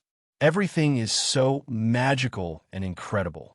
At this moment, the entire castle seemed to be opening its doors to Aris, calling his name affectionately. It seemed to be welcoming his arrival. "Hello, Hogwarts." Aris looked up at the sky above the auditorium and smiled. At this moment, all the boy's worries and troubles seemed to disappear. A pure power enveloped Aris, as if it had the power to cleanse the soul. At this moment, he just wanted to be like all the little wizards who had just entered the castle. Because Ronald's hair was messed up, he smiled happily. He also widened his eyes and exclaimed in surprise at the wonder of the castle. It's like an ignorant child entering a magic garden in his dreams, exploring to his heart's content and searching for the unknown and mysterious fun. When all the little wizards enter the hall, a strange singing suddenly rang out. Aris looked forward and saw a worn-peaked hat placed on a high square stool below the professor's seat in the auditorium. The singing came from the shabby and badly worn pointed hat. You may not think I'm pretty, but don't judge a person by their appearance. If you can find a smarter hat than mine, I could eat myself. The Sorting Hat's song seemed a little unpleasant to the little wizards, but they could only be patient and wait for the hat to finish singing, because they don't know what the consequences will be if they break the hat. Finally, after more than 10 minutes, the singing slowly stopped. At this moment, Professor McGonagall's voice sounded at the right moment. Everyone should know what the tests are before we are admitted to the hospital, right? Then, when I call your name next, you will come to the front, and I will put the sorting hat on your head and assign you a house. Then, the professor looked up at the crowd and read out the first name. Hannah Abbott. Aris, which branch do you want to go to? When the young wizards understood the rules of the sorting test, they breathed a sigh of relief, but also became curious. Hermione immediately looked at Aris to ask, "I definitely want to go into Gryffindor, because almost all of my family members are in that house." Before Aris could answer, Ronald spoke first. "Hufflepuff is also good, because their lounge is right next to the kitchen, so at least we don't have to worry about going hungry at night. As for Ravenclaw, I heard that the people in that house all have some problems. Some like to talk nonsense, while others are pretentious. Of course, the one I least want to enter is Slytherin." Ronald frowned, looked at Harry Potter mysteriously, and then continued. "I heard that most of the dark wizards who graduated from Hogwarts came from there. It is said that even the legendary, the mysterious man, graduated from Slytherin." Harry subconsciously touched his lightning-shaped scar and instantly understood what Ronald meant. During this period, he also learned a lot about the past. He knew that it was the mysterious man Ronald mentioned who killed his parents. At this moment, his breathing involuntarily became faster. "What about you, Hermione?" As if he noticed something strange about Harry, Aris quickly changed the subject. He didn't want to discuss Voldemort with Harry right now. That's such a bummer. I don't know either." Hermione shook her head in confusion. It seems that there is not much description about the 4 major houses and the sorting hat in Hogwarts. A history? Aris joked half-jokingly. "Indeed not." Hermione shook her head in annoyance. seemingly not hearing the teasing in Aerys' tone at all. Seeing the uneasy look on the little girl's face, Aerys smiled helplessly, but he still felt a little reluctant. In fact, there is no good or bad in the 4 branches of the school. The meanings they symbolize are nothing more than the characteristics of the little wizard's personalities. He explained patiently. Gryffindors are brave, upright, and never lack the courage to challenge difficulties. Hufflepuff is loyal, honest, and will always be your best friend. Ravenclaw is smart, kind, and always has his own unique perspective on things. As for the Slytherins, although they are ambitious and shrewd and know how to judge the situation, they will never betray their friends easily. So, when the Sorting Hat decides which house you're suitable for, it is not actually classifying you as a good person or a bad person. It is just following your heart. Listening to Aerys' words, several little wizards nodded as if they understood. The uneasiness on Hermione's face gradually disappeared. She raised her head and spoke seriously again. So, if you were allowed to choose, which school would you like to attend? Ravenclaw. Aerys thought about it and said casually, "Why?" The voices of 3 little wizards sounded at the same time. Because Ravenclaw's tower has the most beautiful view of Hogwarts. Aris smiled, and a little girl who seemed to be in a trance every day, a little different and cute, suddenly flashed through his mind. Think about it. What could be more exciting than waking up every day to see a beautiful scenery like a painting? Every morning, when you're still half asleep, you can open the window of the dormitory and see the beautiful mountain scenery in the distance. In the evening, you can also see the afterglow of the setting sun shining on the sparkling waves of the Black Lake.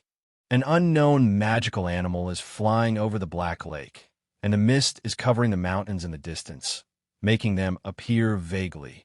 Everything is so beautiful. Harry and the others looked at each other and then fell into deep thought. After a moment, Ronald raised his head and said with some hesitation, "I still want to enter Gryffindor. Ravenclaw gives people a weird feeling. Maybe that's just because you have never thought about reading books carefully and learning more knowledge." Hermione criticized from aside. "What about you?" "Harry." The two turned their attention to Harry Potter again.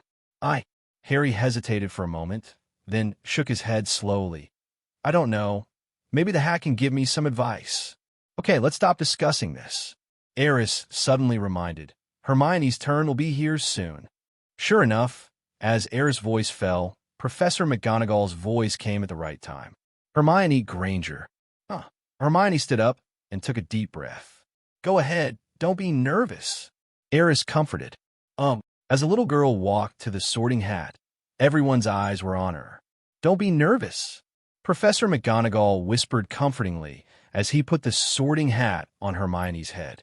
At this time, the Sorting Hat on the little girl's head made a sound. The Strange Hat seemed to be thinking about something. At the same time, a voice sounded in her mind. "A smart, kind child with a thirst for knowledge. Perhaps you are suitable for Ravenclaw." No, you also have extraordinary courage in your heart. You are honest and brave, and you are also suitable for Gryffindor. So, where should you be sorted? The Sorting Hat seemed to hesitate for a moment. Maybe I see. You should be more suitable. Gryffindor. It was only for a moment, and before Hermione could come to her senses, the voice in her mind disappeared. Then, a cheer came from the long table on the Gryffindor side of the left side of the hall. "Congratulations!" Professor McGonagall took the Sorting Hat off Hermione's head and pointed to the Gryffindor table with a smile. "Go ahead, they are all waiting for you." Until this moment, Hermione Granger was still a little confused. She was still thinking about what the voice that had just appeared in her mind said. Smart, kind, she's perfect for Ravenclaw. But why was he sorted into Gryffindor in the end? Her eyes involuntarily turned to Aris, and she thought of what the boy had just said. He seems to want to go to Ravenclaw. At this time, the sorting ceremony was still going on. Ronald and Harry also completed the test and successfully entered Gryffindor. Just like in the book, Harry Potter is still the student that the Sorting Hat hesitated the longest so far. Finally, when there were only a few little wizards left Professor McGonagall read out Aris's name. Aris Shaffy. This name immediately attracted a lot of people's attention. Even some students who were already waiting for their meals turned their eyes to the sorting hat once again. The news of the appearance of the heir of the Shafik family has attracted the attention of many people after being spread by the Daily Prophet and other newspapers and magazines for nearly a month. At this time, it was not just Ronald and other young wizards who had come into contact with Aris, as well as those students who had heard of the name Shafik. Even in the professor's seat, several eyes were looking over. Except for Harry Potter, of course. At tonight's sorting ceremony, the one who attracted the most attention was Aris. Guess which college you will be assigned to? At the Gryffindor table, Percy Weasley was discussing Aris's sorting with several Gryffindors beside him. Who knows? Why are you so concerned about that little wizard? Don't you know? He is the last heir of the Shafik family. The Shafik family? Are they powerful? Oh my God, you don't even know the Shafik family. After a brief exchange, Percy quickly realized that there was really nothing to talk about with these people. Don't these people read the Daily Prophet? No matter how ignorant you are, you should know about the Shafik family. That was once a famous superfamily in the wizarding world. One of the 28 sacred wizard families. You Gryffindors forget it. At this time, a voice came from the Slytherin table behind Percy with a proud tone. Shafik definitely belongs to Slytherin. After all, he is a true, pure-blood wizard, and only a great Slytherin could be worthy of his status. Bullshit! Who said pure-blood wizards must go to Slytherin? Percy retorted very unhappily. In fact, he really hoped that Aris could come to his college. After all, the Shafik family status in the wizarding world and their wealth have indeed amazed many people. If possible, he would like to have a good relationship with Aris, so that when he graduates, he can have a good future through the Shafik family. He definitely belongs in Gryffindor. He's from Slytherin. Maybe he likes Hufflepuff's food? Come on, I heard on the train that the boy is an absolute academic master. Perhaps he will belong to Ravenclaw. Waves of discussion soon broke out throughout the auditorium. These sounds formed a buzzing sound and spread to the front of the auditorium, where the professor's seat was located. Quiet. Professor McGonagall had to speak up, drowning out all the noise. Now, Aris, please put on the sorting hat. The boy walked to the sorting hat, sat on the stool, and felt the shabby hat being put on his head. Then a voice sounded in his mind. Well, very gifted, extremely talented, and very smart. You are ambitious and calculating, but you are also kind-hearted and have courage that ordinary people don't have. I'm afraid that, except for Hufflepuff, the other three houses are very suitable for you. What? I'm not loyal and honest. Aris subconsciously refuted the sorting hat. No, it's just that compared to other qualities, loyalty and integrity are obviously not the most outstanding qualities for you, explained the sorting hat. So, which house should I place you in? As Aris was communicating with the sorting hat, the auditorium gradually became quiet. As time went by, more and more people looked at the figure sitting on the stool in the front with curiosity on their faces. Apart from Harry Potter, no other young wizard had ever spent so long being sorted. In the eyes of other students, this was enough to prove that Aris was something special. So, you sort the little wizards according to the most outstanding qualities of each of them. Aris was still trying to communicate with the sorting hat. He has always been curious about whether this hat really has a completely independent consciousness or is just a programmed test. If it is a completely independent consciousness, how did it come into being? After all, as far as Aris knew, the four former Hogwarts giants only put part of their thoughts into the hat, which was obviously not enough to make the hat have independent self-awareness. According to this reasoning, the sorting hat should be just some kind of magic testing machine that combines legitimacy and some screening methods. It's just that this machine looks more intelligent and can communicate with the tester in simple ways in certain special contexts. Of course not. I always believe that if a little wizard can grow better in a certain college, it would definitely be the best choice. The voice of the sorting hat sounded again. Then why don't you sort the students who belong to Gryffindor into Ravenclaw? Aris retorted calmly, Don't brave people need to have brains? Of course, brave people also need brains. No, Gryffindor represents courage, which is their most precious quality. So, why don't you sort Slytherin students into Ravenclaw? Aris's indifferent voice sounded again. After all, ambitions also need a smart mind to be better realized, right? Of course, if you only have ambition but no brains, you won't be able to accomplish anything. No, these two schools represent different qualities, each with its own strengths and weaknesses. So, I heard it wrong. Who just said that the young wizard should be placed in an academy that is most suitable for his growth? Isn't this a bit contradictory? As Aerys' voice sounded again, the Sorting Hat fell silent. Why aren't you talking? Do you have anything else to refute? If you have nothing to refute, then assign me a college. Aerys was now roughly certain that this Sorting Hat might really be a testing instrument. However, this instrument was artificially injected with certain thoughts and blessed with magic, giving it the ability to peek into the little wizard's mind.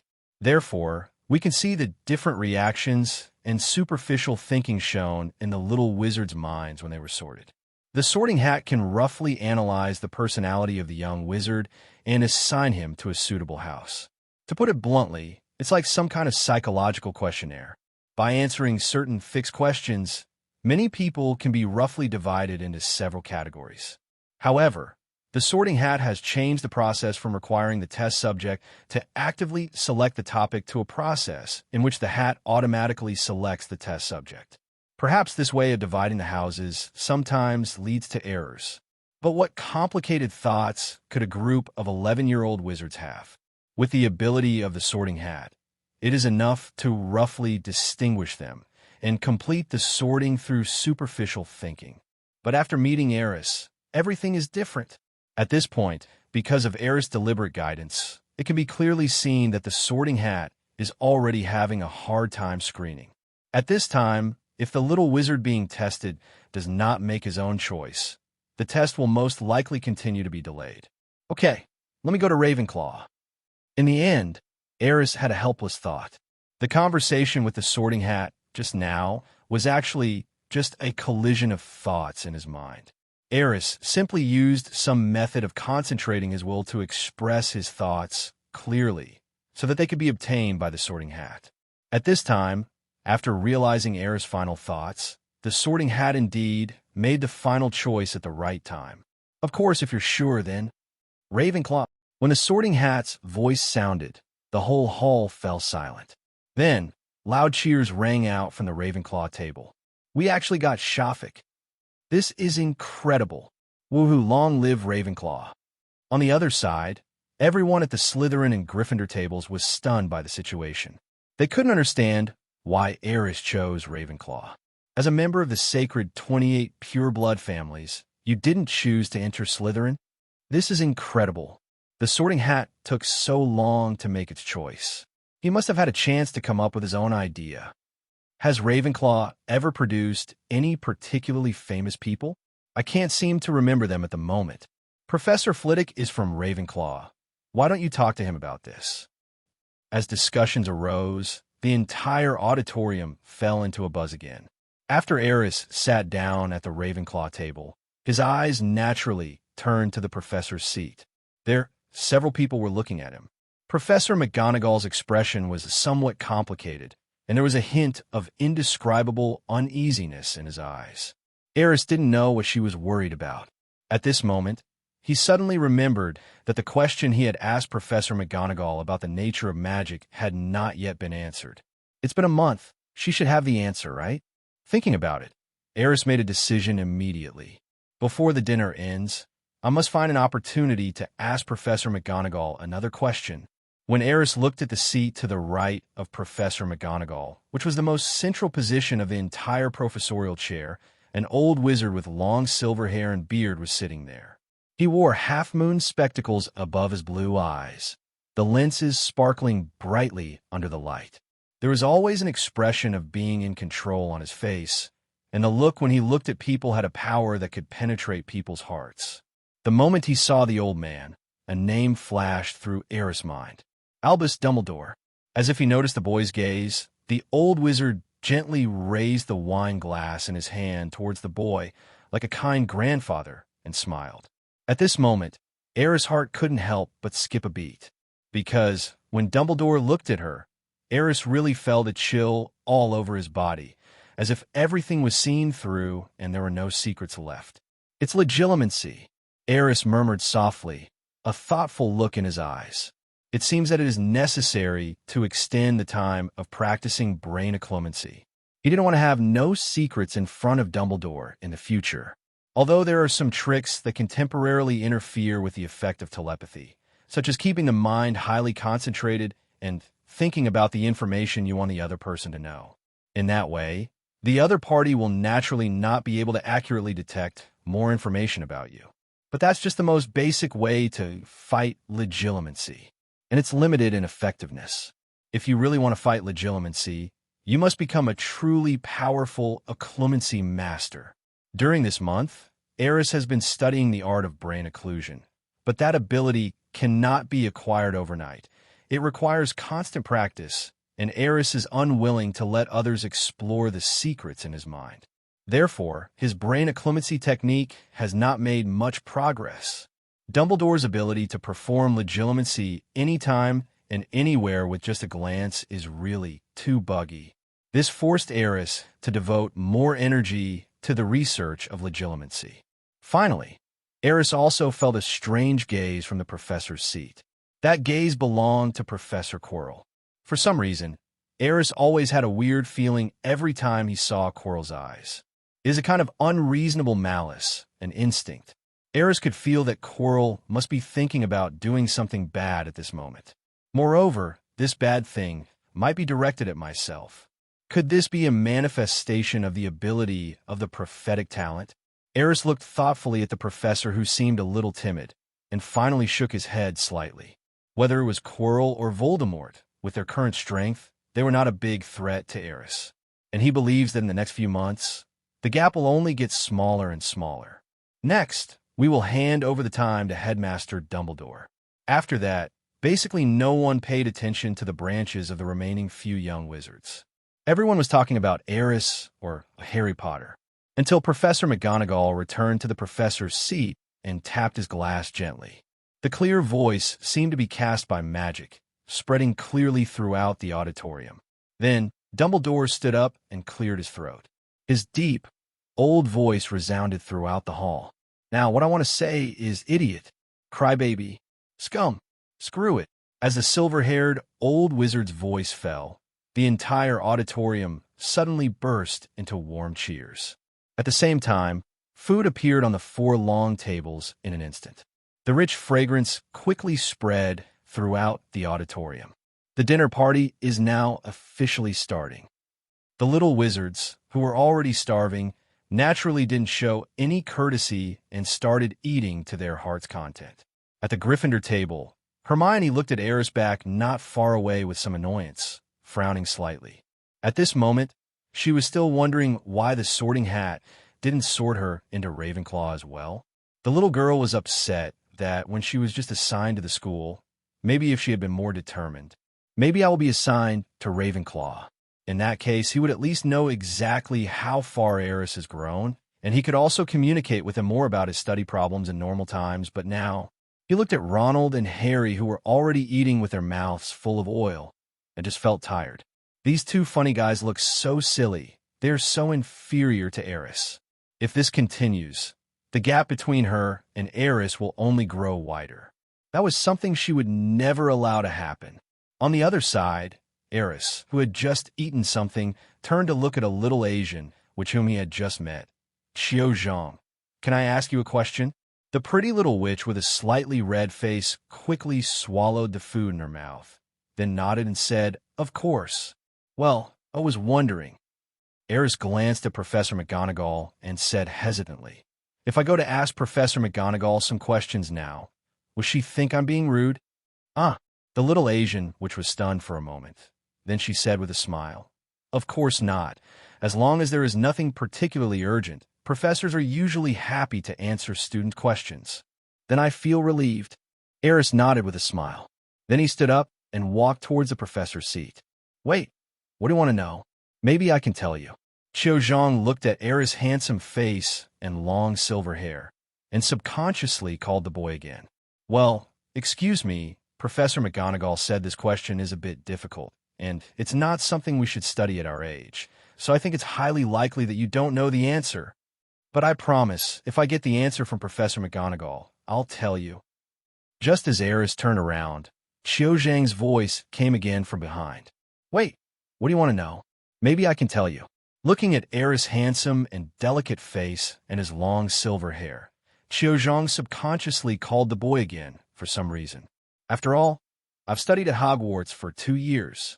As if to increase her persuasiveness, the little which emphasized her academic qualifications. However, Aris smiled and shook his head. Well, excuse me, Professor McGonagall said this question is a bit difficult and not something we should be thinking about at our age, so I think it is very likely that you may not know the answer. But I promise, if I get the answer from Professor McGonagall, I'll tell you. After saying that, Aris turned around again and walked towards the professor's seat. Isn't this a problem we need to consider at our age? Zhang looked at Aris back with some curiosity, still wondering in his heart, what kind of problem could lead Professor McGonagall to such a conclusion? And why did the boy insist on finding the answer to the question? After a moment, a smile appeared on Zhang's face. It seems that the Sorting Hat made the right choice. He's just a smart boy with a strong thirst for knowledge. In the teacher's seat, Professor McGonagall suddenly had a bad feeling when he saw Aris walking towards him. Principal Dumbledore, I suddenly remembered that I have some work to do, so she immediately wanted to get up, leave this place of trouble, and stay away from Aris. However, things did not turn out as she wished. Professor McGonagall, is there anything more important than the dinner right now? Dumbledore was obviously confused when he saw Aris approaching and looking at Professor McGonagall with a smile. The silver-haired old wizard suddenly smiled thoughtfully and understood. It seems that you're hiding from someone, Minerva. He looked at Aris with a curious look. What I don't understand is why you are hiding from a new wizard at this time. Principal Dumbledore, I think you have misunderstood. Professor McGonagall's thoughts were guessed, and he coughed lightly with some embarrassment, then sat down as if nothing had happened. Is that so? Dumbledore asked, looking at Aris meaningfully. Well, I also think you have misunderstood, Principal Dumbledore. Aris stood calmly in front of the old wizard, smiled, and said, I just want to ask Professor McGonagall a question. I don't think it will be possible for Professor McGonagall to avoid me, right? Of course.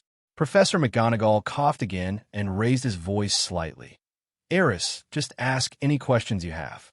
If I know anything, and it doesn't involve any unspeakable secrets, I will tell you everything I know. Thank you, Professor McGonagall. Aris nodded, remaining humble. Actually, it's the same question I asked you before, about the truth about the nature of magic.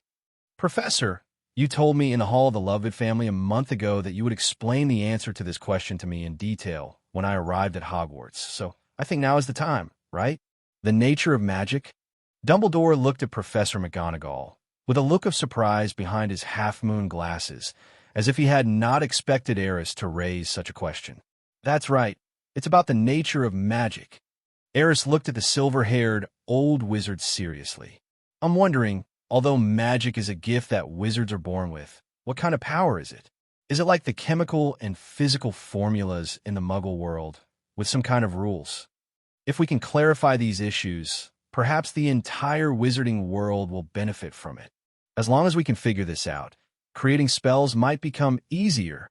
Our control over magic will also become more traceable, rather than a mysterious power that is so profound that it cannot be described in common language, right? As Aerys' voice came, all the professors in the professorial seats looked over, with a hint of surprise in their eyes, and although they tried their best to hide it, there was still an obvious weird look. Mr. Shafik, you know, these issues may not require a little wizard to think so much, right? Dumbledore's expression had become somewhat intriguing at some point.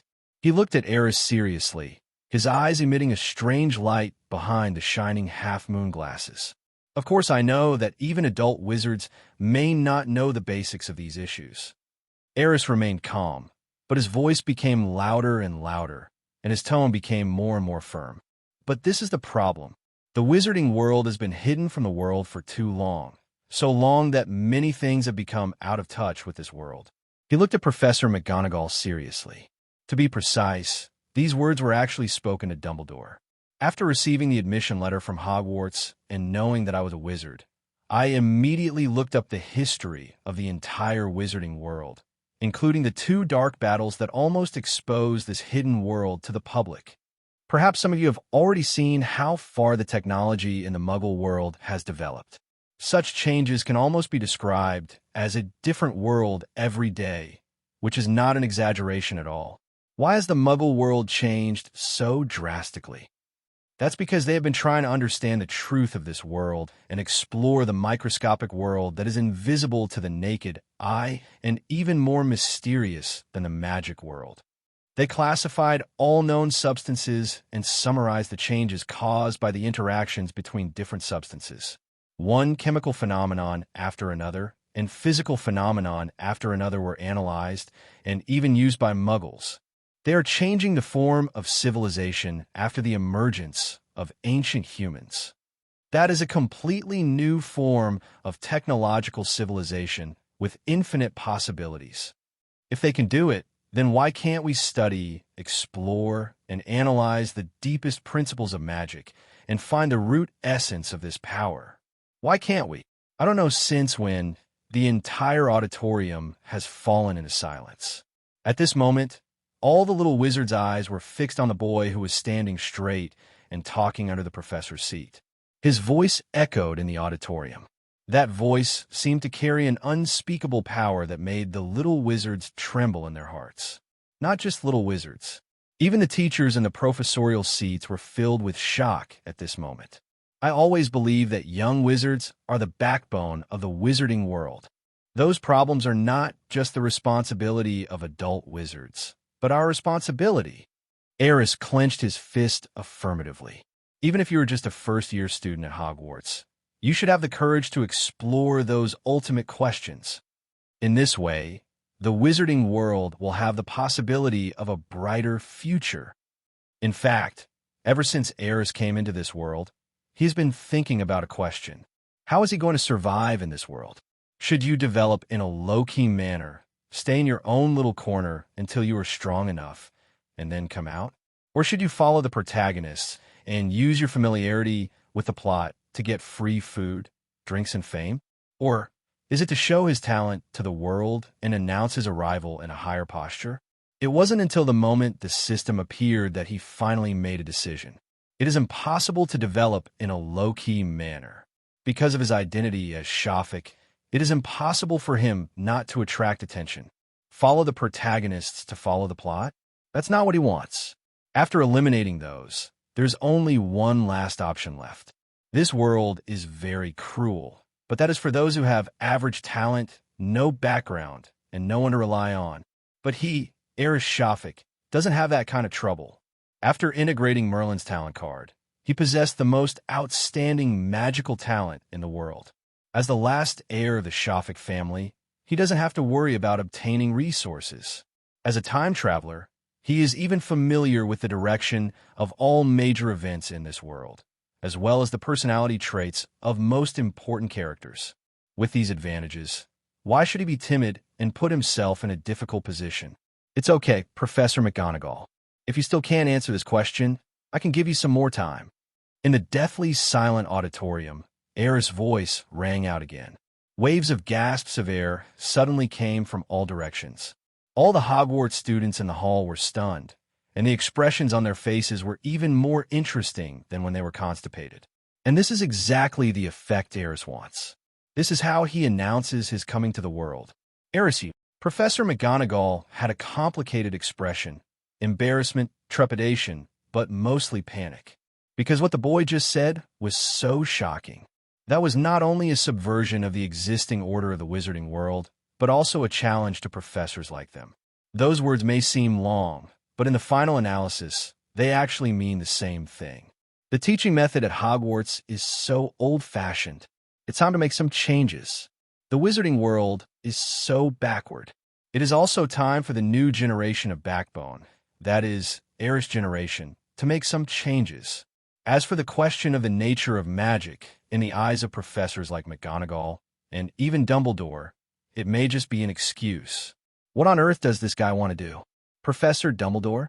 McGonagall turned and looked at the silver-haired old wizard beside him, trying to seek his advice. Perhaps we should have a good talk with this child.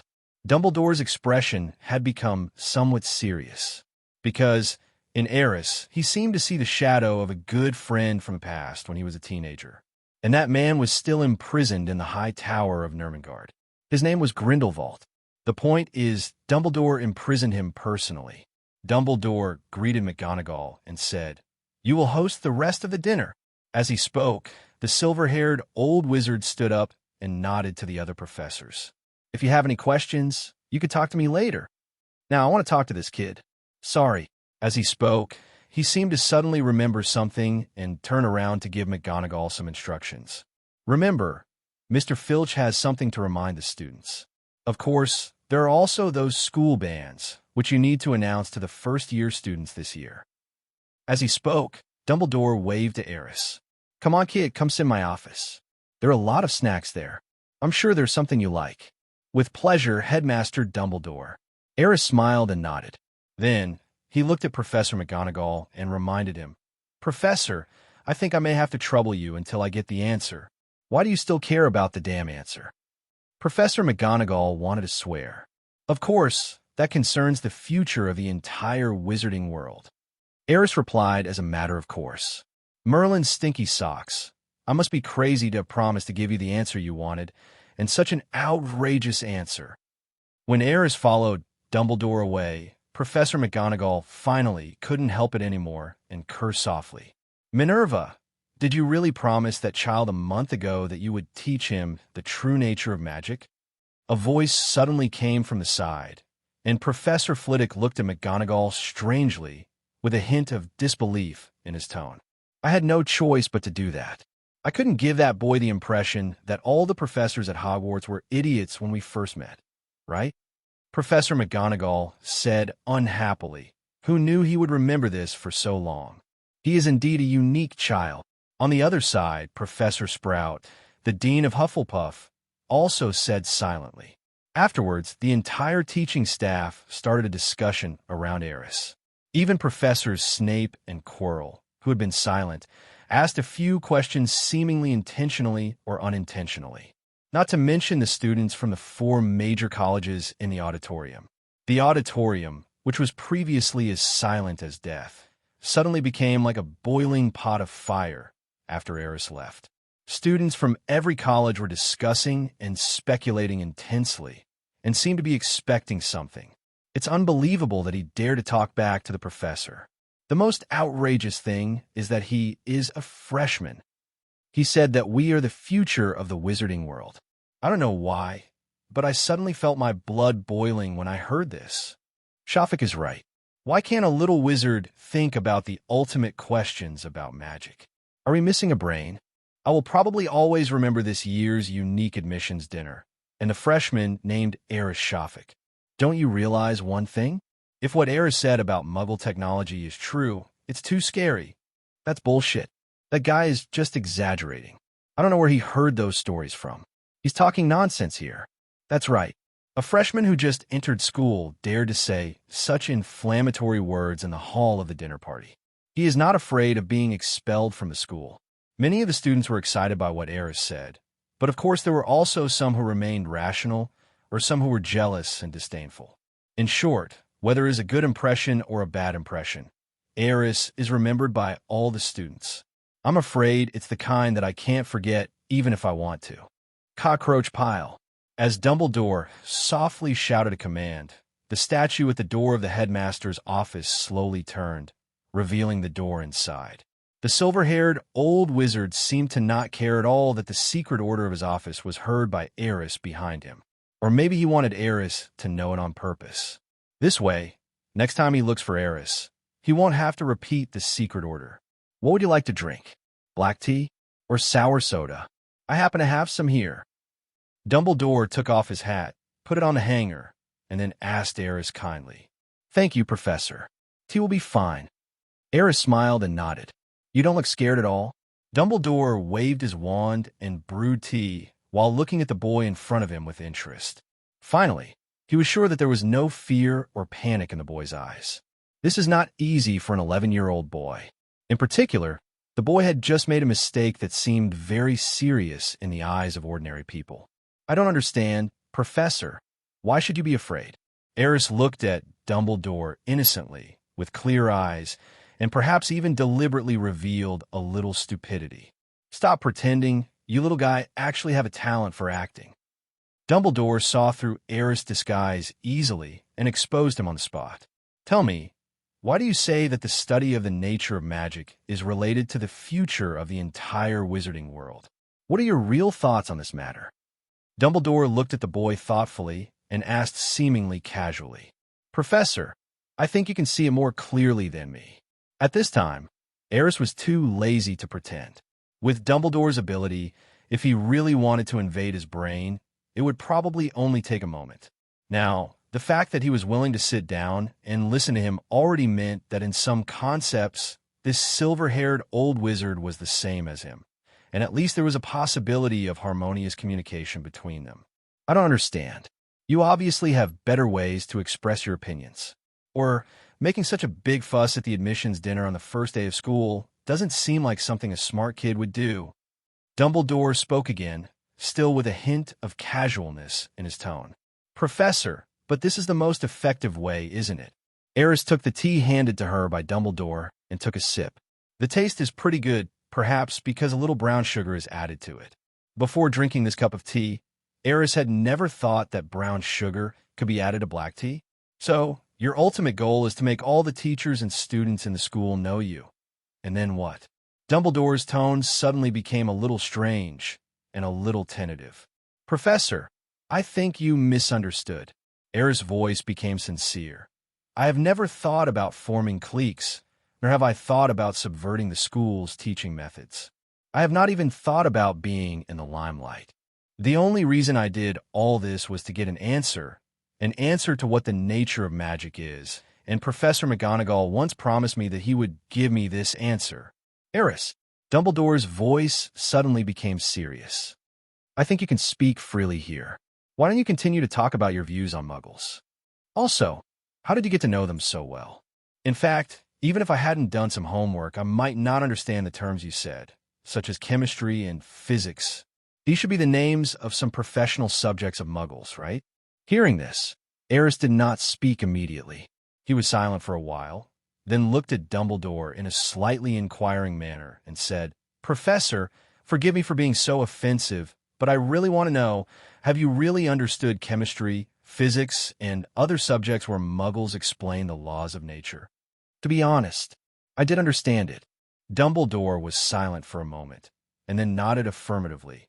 Because I understood it, I also know very well that what you said is not aimless nonsense. But you should also know that the wizarding world has its own rules. Whether it's magic or spells, they can't be explained by the so-called science you mentioned, right? Aris nodded, a smile suddenly appearing on his face.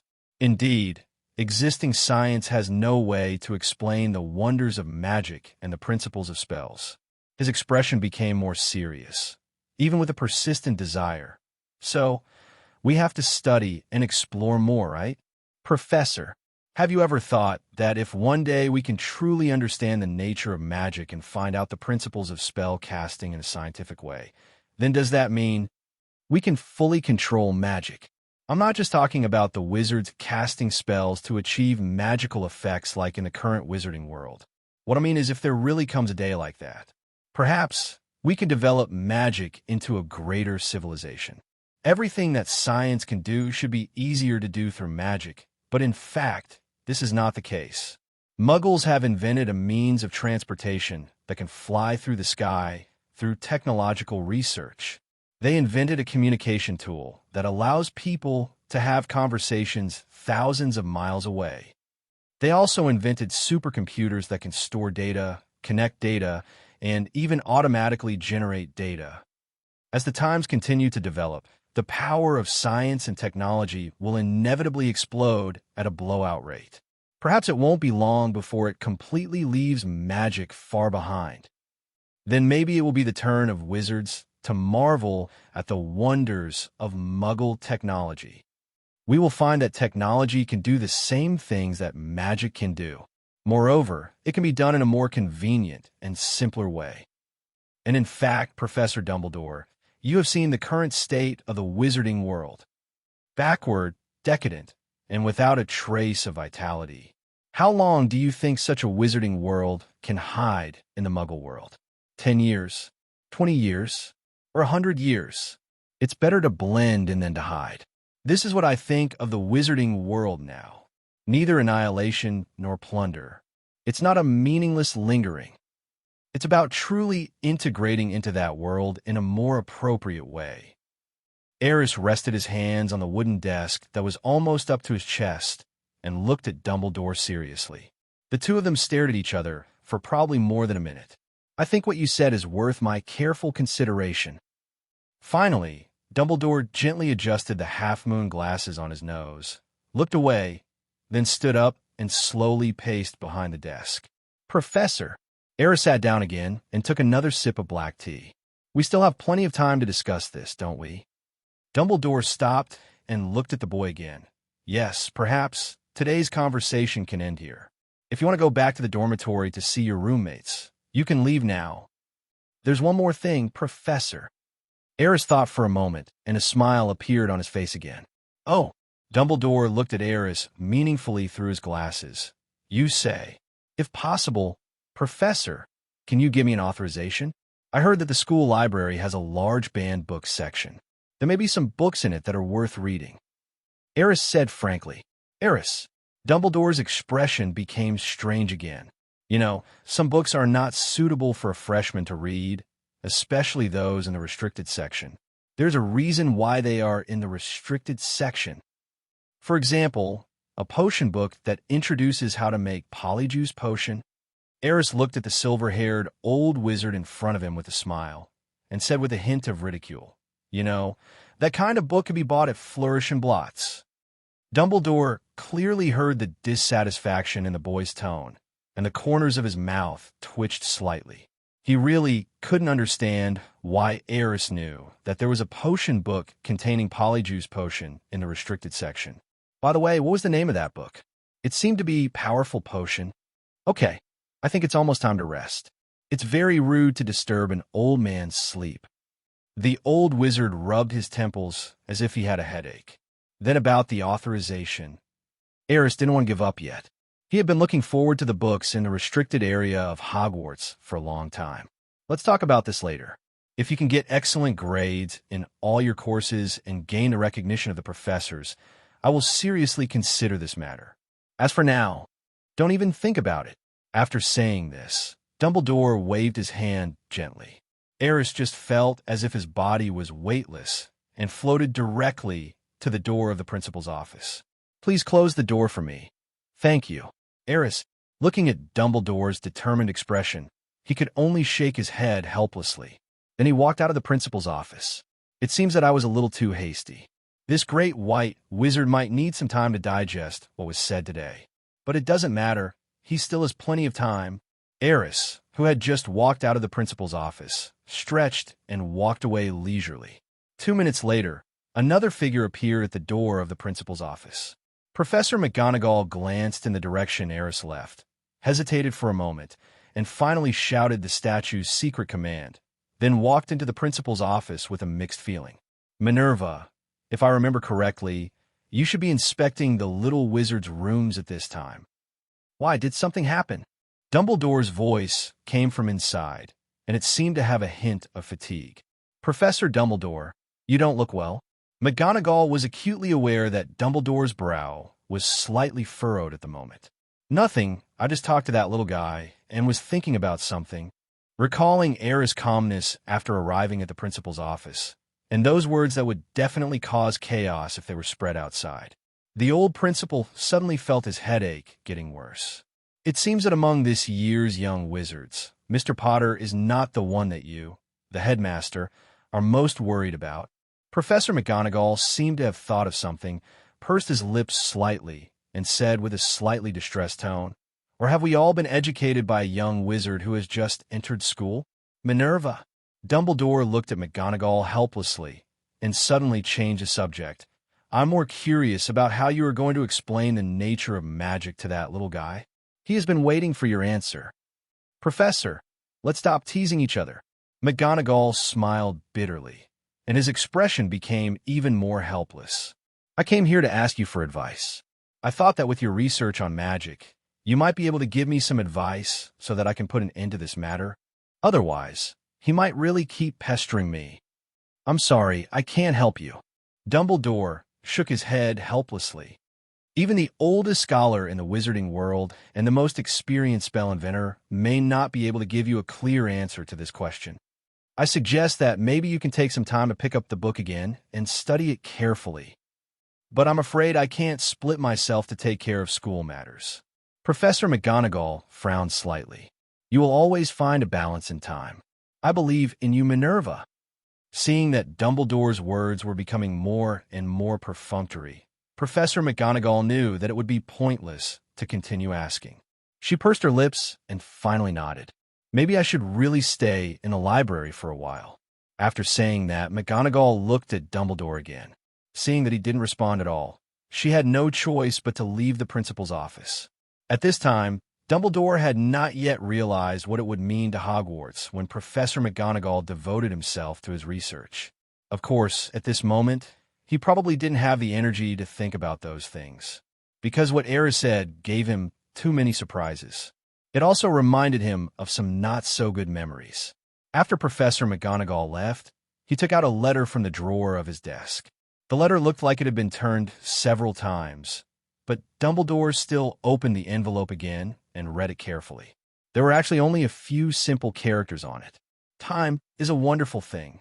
Looking at these words, Dumbledore's gaze became more and more distant, as if he was lost in some memory. It was a long time before he came back to his senses from his memories when he heard Fox's Phoenix cry outside the window. Then, a long sigh was heard in the principal's office. "It seems like it's time to find an opportunity to visit you, old friend."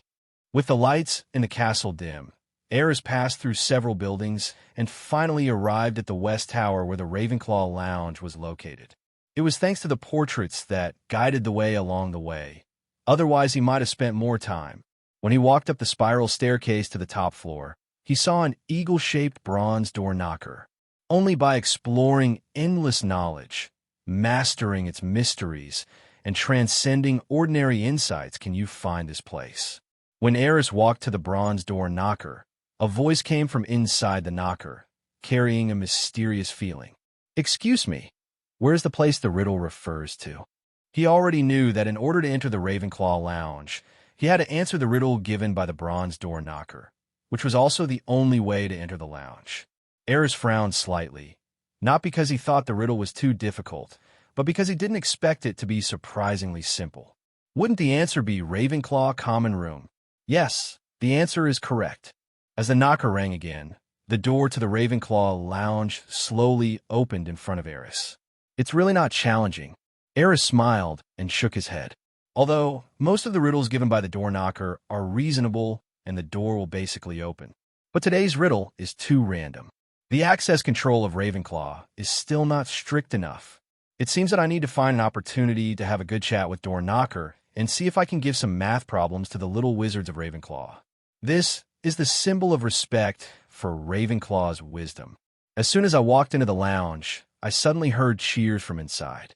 I knew Shafiq would be able to answer the riddle quickly. "Come on, today's riddle is too simple." "Aris, can I call you that?" At this time, a little wizard came to Aris and introduced himself excitedly. "I'm Terry Booth, and like you, I'm also a freshman in this class." "You know what? What you said in the hall earlier caused a sensation in the whole school. Now your reputation is probably no worse than Harry Potter's." "Hello, Terry." Aris looked surprised and said with regret, "It's a pity that I didn't see that scene." "It doesn't matter. At breakfast tomorrow, they will definitely not have forgotten what happened tonight. You will definitely be the focus of all the students in the school again." At this time, another little wizard's voice sounded next to him. "I'm Anthony Goldstein. Nice to meet you, Aris. I have a feeling that you will definitely become a celebrity in Hogwarts." To be honest, this is not common, because people from Ravenclaw Academy never like to show off outside. So it is naturally more difficult for them to be noticed and become a celebrity in the eyes of others. Xiao Zhang's voice came from behind the two little wizards. He seemed to feel that his words were ambiguous, so he quickly corrected them. "Of course, I didn't mean that you like to be in the spotlight. It's okay, I understand." Aris smiled and shook his head, indicating that he didn't care. Xiao looked at Aris helplessly and explained, "I have suggested before that they go back to bed first, but it is obvious that they have been influenced by you and are a little excited." "You can tell." Aris looked at Terry and Anthony with amusement. He really didn't expect that just because he said some encouraging words, some little wizards would regard him as an idol. At this time, the gleam in Terry and Anthony's eyes was very obvious, and it was obvious that they had been brainwashed by Aris's previous words. The group chatted for a while in the Ravenclaw lounge, and it was Aris who finally proposed to end the first team-building talk at Ravenclaw Academy. "By the way, Aris, Professor Flitwick has arranged a separate dormitory for you." When they parted, Terry reminded Aris, "Because our dormitory is full. Of course, if you feel lonely, I would be happy to ask the professor to let me live with you." "No, thank you." Aris shook his head and said sincerely, "Thank you for your enthusiasm, but I am actually used to living alone. Professor Flitwick's arrangement just suits my taste." "Okay, then." It can be seen that Terry is obviously a little disappointed. "Then I'm going to rest first. Good night, everyone." Aris said hello to a few people one last time and then said goodbye hurriedly in the aisle. Returning to the dormitory, he glanced at the indoor environment. The gift has indeed been delivered. There's also a new class schedule on the desk in the dormitory. It's so great to have a dormitory all by yourself. Aris was very happy. He already had many secrets, and being alone could save him a lot of trouble. At least, when the little red dragon Aris wants to go out and play, he doesn't have to avoid other people's sight if he is in the dormitory. As soon as Aris thought of the little red dragon, he looked out the window with some sense. The silver moon was hanging high in the sky, and from Aris's position, he could just see the night view of Hogwarts outside the window. Although most of the outside world was shrouded in darkness at this time, the outlines of the playground, the Black Lake, the Forbidden Forest, the Quidditch pitch, and Professor Sprout Potion Garden were all vaguely visible in the moonlight. No one can deny that the Ravenclaw Lounge definitely has the best viewing position among the 4 major college lounges.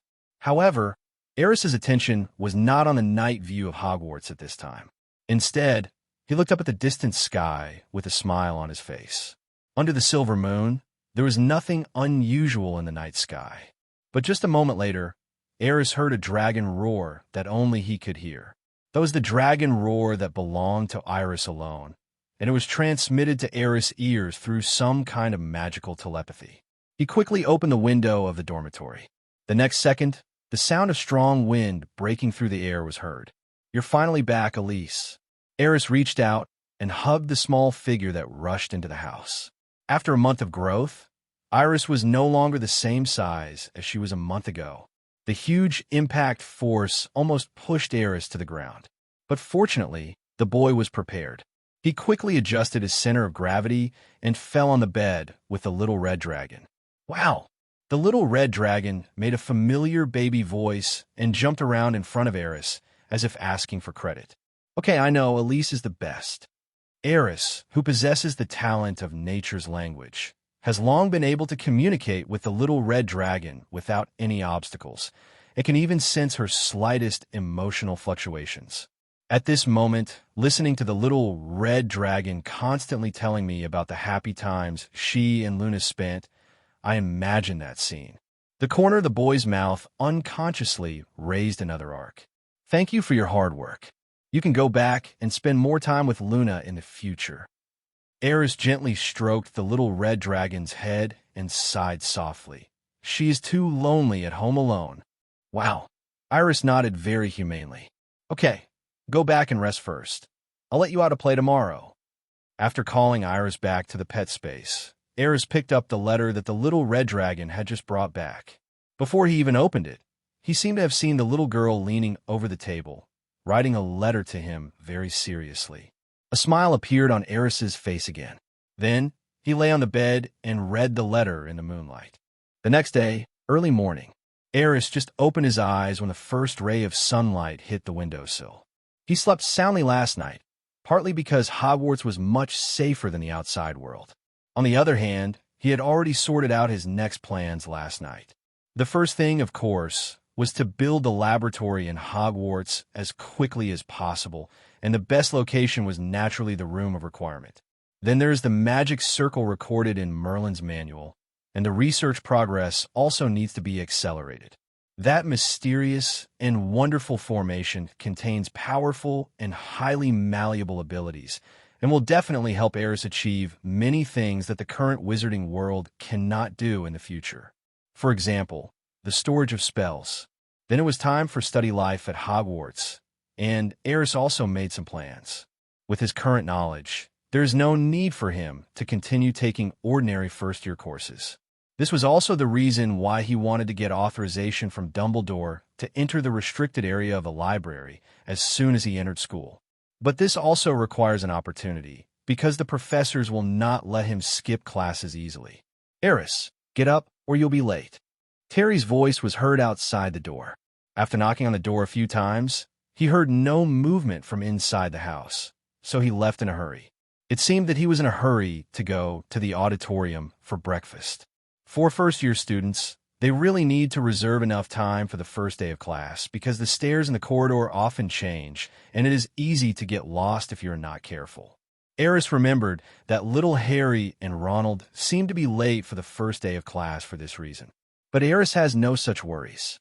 He knows the best way to find the right path. That is to ask the people in the portrait for directions, and most of the people in the portraits are happy to give directions to a freshman. Iris. After washing up, Aris summoned the little red dragon. Wow, a babyish voice sounded in the dormitory. The little red dragon seemed to be still asleep.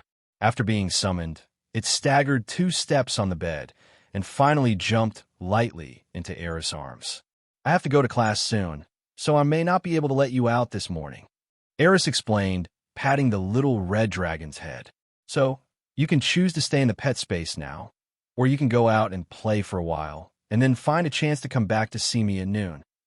The little red dragon seemed to be much more sober at this time. She turned her head to look out the window and let out another wow sound. Of course, you can go and play, but remember to hide yourself and don't appear in front of other creatures, especially intelligent creatures. Got it. The little red dragon's eyes lit up, and he nodded repeatedly. Go. Aris raised his hand with a smile, placed the little red dragon on the windowsill, and opened the window. Wow! Iris jumped and flew into the air in an instant. Then, her figure disappeared into the void and vanished from Aris's sight in the blink of an eye. But with the help of his connection with Aris, he could clearly feel that the little guy was actually flying towards the Forbidden Forest. Aris suddenly had a bad feeling in his heart. This guy won't cause any trouble, right? The Forbidden Forest is not safe. However, when he thought of Iris' strength, he felt relieved. I'm afraid that if this little guy goes there, what I should worry about are those magical animals. After leaving the dormitory, Aris arrived at the auditorium smoothly. The situation was just as Anthony said. As soon as Aris walked into the auditorium, he noticed many people looking at him. It turned out that the students had not forgotten his shocking behavior at the dinner last night. Some of these gazes were filled with admiration, some were filled with curiosity, and some were filled with pure disdain and jealousy. However, Aris ignored them all. He looked around, and sure enough, just like in the original movie, he didn't see Harry and Ronald. These 2 little guys are probably still sleeping, or they're trapped on some corridor stairs. Aris, a pleasant female voice came from behind. The boy turned around and saw Qiu Zhang, smiling sweetly, standing behind him. Good morning, Qiu. The 2 greeted each other. Then, Qiu sat down next to Aris. Your first class should be with Professor Flitwick, right? Qiu asked. Well, probably with Hufflepuff. Aris nodded. The Hogwarts timetable is randomly assigned by the 4 major houses, and usually 2 houses will take the same class together.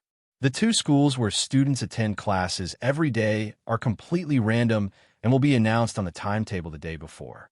The reason given is to increase the cohesion among students of the 4 major colleges. But it seems that the results have not been very good so far. Gryffindor and Slytherin have always been sworn enemies, while Ravenclaw and Hufflepuff have been relatively invisible. The reason for the pursuit is still due to the different personalities of the students from the 4 colleges.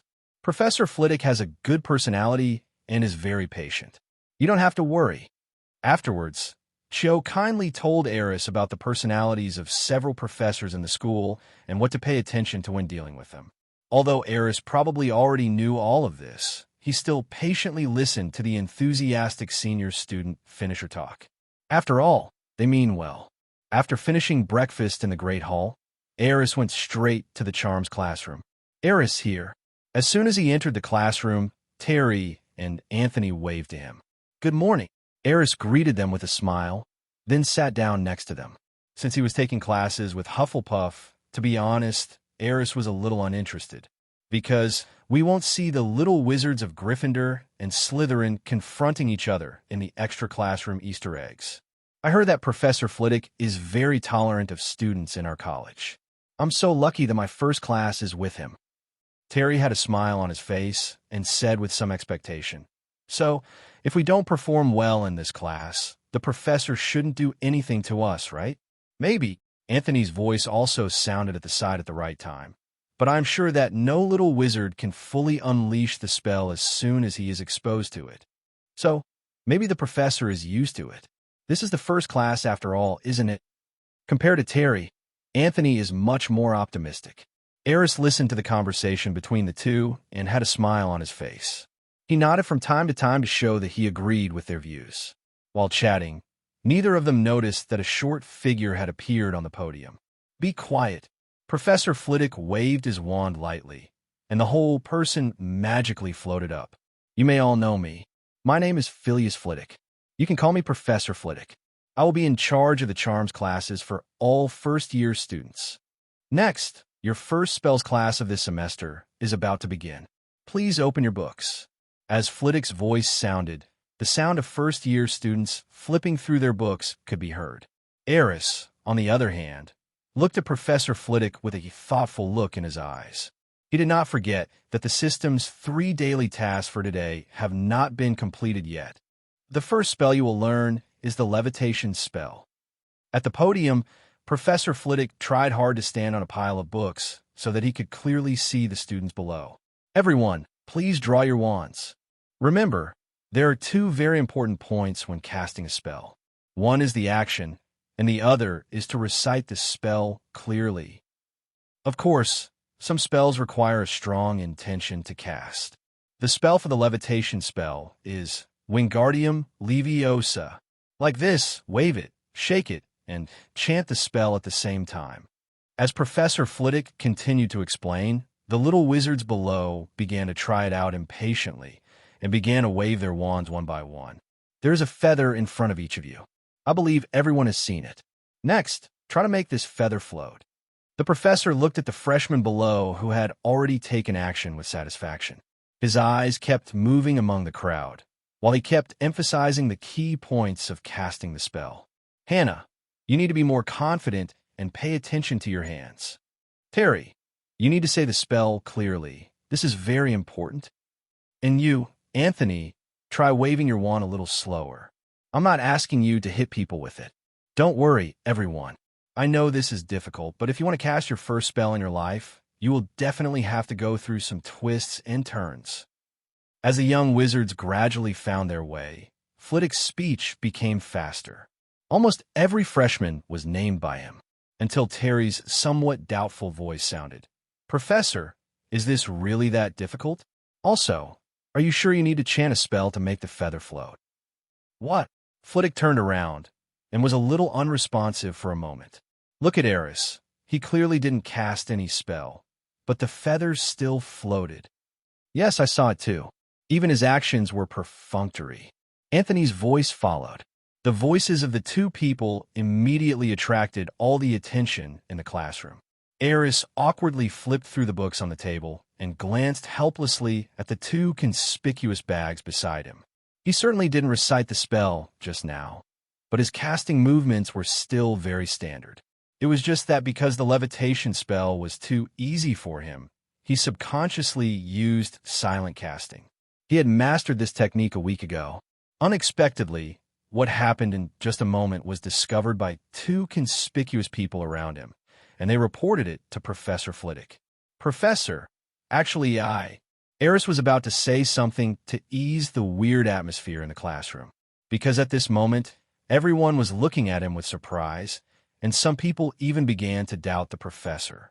This was obviously not the effect Aris wanted. If this professor was a little more petty, he would definitely hold a grudge against me. Perfect, absolutely perfect levitation spell. Unexpectedly, Professor Flitwick seemed to be overjoyed.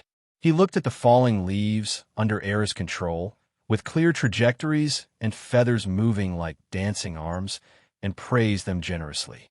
For this successful, almost perfect levitation spell, 2 points to Ravenclaw. Aris, how did you do it? You really didn't cast any spells.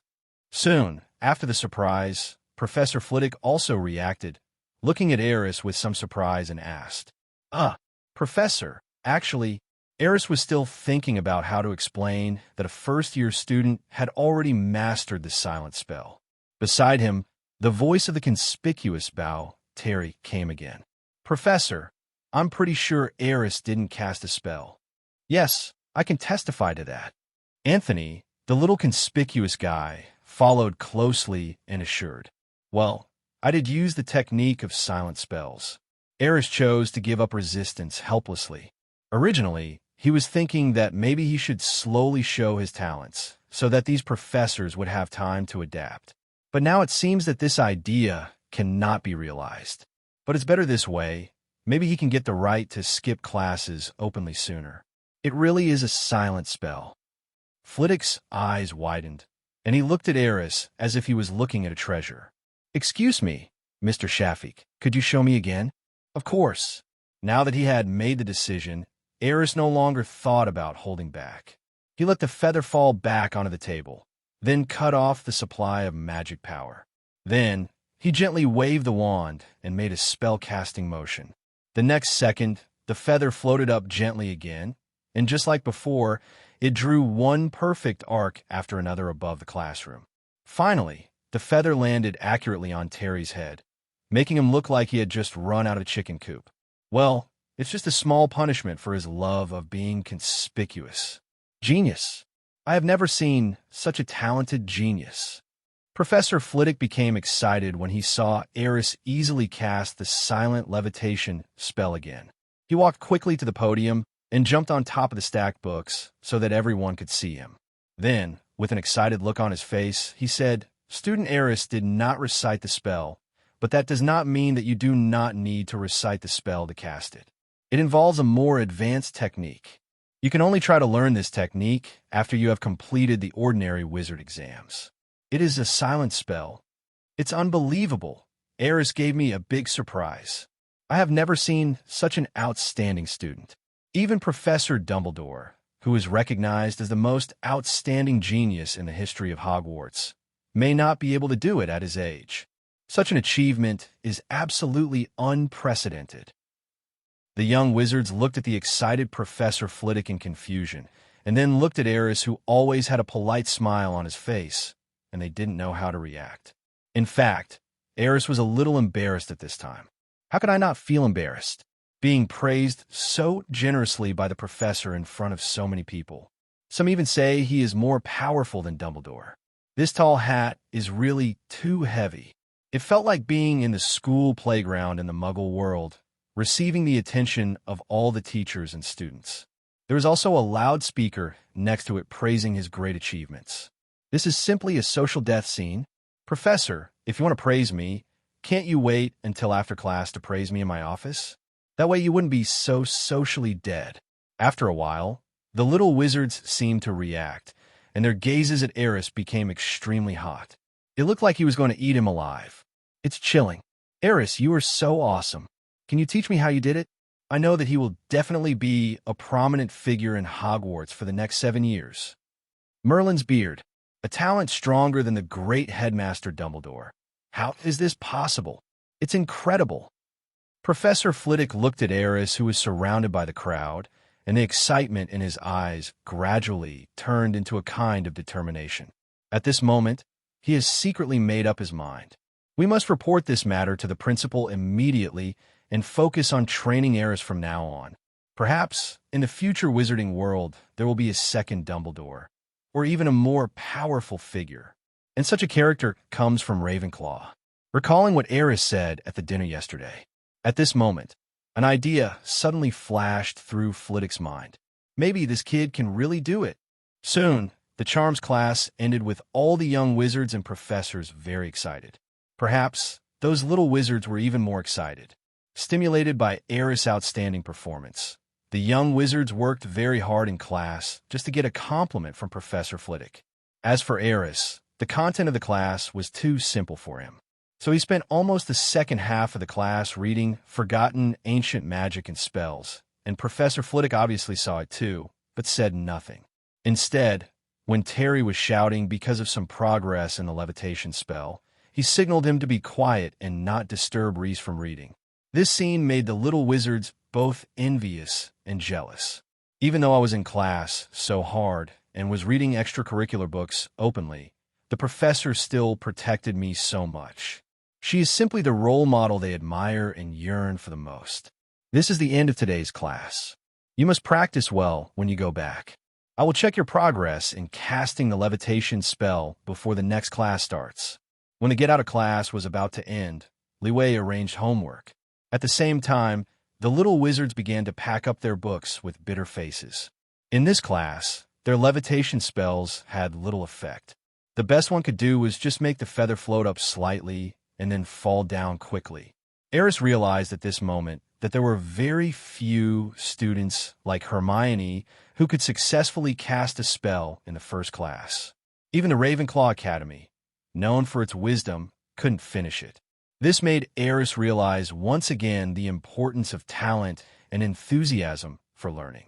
The little wizards really didn't do any homework before entering school. This is very real, very real. Professor, please wait a moment.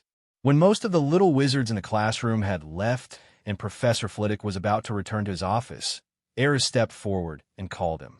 Aris, do you have anything else to say? Professor Flitwick seemed a little anxious. By the way, I will report your situation to the principal in a moment. If you are willing, I may need to make a special schedule for you. Your learning progress has far exceeded that of ordinary freshmen. Of course. Aris' eyes lit up. He didn't expect that there would be such an extra gain. If that's the case, it's great. He finally doesn't have to study alone anymore.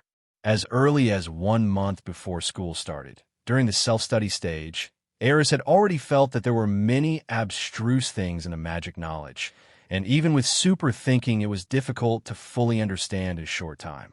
There's no doubt that at this time, you need a very powerful and experienced teacher to guide you. After all, knowledge and experience take time to accumulate. That's great. Flitwick was pleased with Aris' eagerness to learn. By the way, what did you want to ask? That's the professor. Aris thought for a moment and said, I was wondering, is there some way to store spells? Storage spells? Why? In Flitwick's opinion, there was no point in studying such a method. Well, I've been researching some kind of magic item that can cast spells automatically. Aris sorted out his words so that Flitwick could understand better. If there is some way to store spells, then my research may be able to go a step further. I think, since you're a master of spells, you might be able to give me some inspiration. So that's how it is. Flitwick was stunned for a moment, then began to mutter to himself, a method of storing spells, some kind of curse, or a spell of blessing. No, these are probably not what you want. Professor Flitwick frowned. I may need to look up some information on this question. After a long while, he raised his head helplessly and said to Aris, Maybe. I can give you an answer later. Okay, Professor, thank you for your hard work. Aris nodded without being anxious. As Professor Flitwick turned and left, A system prompt sounded in his mind. Congratulations to the host for successfully stumping a professor with his question and gaining 300 academic points. Done, perfect. A smile appeared on Aris's face. In fact, Professor Flitwick doesn't really care when he will come up with the answer to this question. All he wanted was a chance to get double points. The professors at Hogwarts are really talented, and any questions that are not very difficult are not difficult for them at all. Therefore, Aris can only raise this question, which is almost unsolvable at this stage. If Professor Flitwick answered the question correctly, that would be a bonus, wouldn't it? After leaving the Charms classroom, Aris walked towards the Transfiguration classroom. Next, he still had to take Transfiguration classes with the Little Wizards of Hufflepuff Academy. However, when Aris walked through a corridor, he saw two familiar figures walking towards him. "Harry, Ronald," Aris greeted. "What a coincidence. Did you just finish your Transfiguration class?" "That's right, Aris. It's great to meet you." Ronald suddenly became a little excited, which made Aris a little confused. The mouse hasn't returned to its original form yet, and Ronald is very worried. Harry explained, but Aris was sure that little Harry had just smiled. This little guy seems to be gloating over others' misfortune. However, Ronald was so excited that he didn't realize the betrayal of his best friend. He grabbed Aris's hand and said in tears, "Aris, you really can't change Ban back to his original state? He has been hungry for a whole day. If this continues, he might starve to death. I tried putting some food in the goblet, but Ban couldn't eat it all." Poochie, Aris couldn't help laughing out loud. At the side, Harry's face turned red because he was holding back his anger, as if he was thinking of the scene where Ronald put food into the goblet. "Aris, you can still laugh." Little Ronald was a little angry. "Don't worry." Aris suppressed his inner smile and asked seriously, "Didn't you tell Professor McGonagall about this matter and ask her to help you?" "Don't be ridiculous." Ronald shouted exaggeratedly. "How dare I? Who would believe that a first-year student could perform such a transformation? If I really said that, the professor would think I was crazy." Aris and Harry both turned their heads away unkindly, fearing that they would burst out laughing again. However, Aris still consoled her earnestly. "It's not that I don't want to help you, but I really don't know how to remove the curse. Don't worry, my spell will only last for 3 days at most. For a mouse, being hungry for 3 days is not a big problem." "Are you sure?" Ronald looked at Aris suspiciously. "Of course, I promise." "Are you kidding? That's Wormtail. He won't die of starvation after 3 days of starvation." I guess he won't starve to death, right?" In fact, Aris certainly knew the solution to the Transfiguration curse, but he just wanted to make the rat suffer. "There's no righteous reason. I just don't like the mouse." "Then I'll wait and see." Ronald lowered his head in frustration. It can be seen that he is really a little anxious. But if he knew the identity of the mouse, he would definitely make the same choice as Aris. Perhaps he would even throw the song goblet into the Black Lake. I just don't know if the mouse transformed into a goblet is waterproof. "Oh, Aris." At this moment, Harry seemed to suddenly think of something. "Next up should be your Transfiguration class, right?" "Yeah, that's right." "Then I might remind you that Professor McGonagall likes to turn into a cat before all the little wizards arrive." "Yes, a real cat. So, you'd better not do anything inappropriate to the cat on the podium." Little Harry couldn't help but shudder, as if he had thought of a scene in which some little wizards tried to tease a cat and were frightened by Professor McGonagall, who had regained his human form. Also, Professor McGonagall doesn't seem to be in a good mood today. Ronald on the side also spoke up. "It seems that the professor who has never been late before is unexpectedly late today. It seems that he was delayed by something in the library." "So, you weren't caught when you were late?" Bingley was a little surprised. "We were caught again." Harry and Ronald looked miserable at the same time. Their tacit understanding was a little cute. "According to Hermione, she entered the classroom 1 minute earlier than us," Ronald added. "Oh, that's good," Aris replied subconsciously. "The Savior must be late for his first class. This is how it is written in both the original movie and the secondary novel." "Wait, how did you know we were late?" Harry reacted quickly. "Of course, I'm just guessing.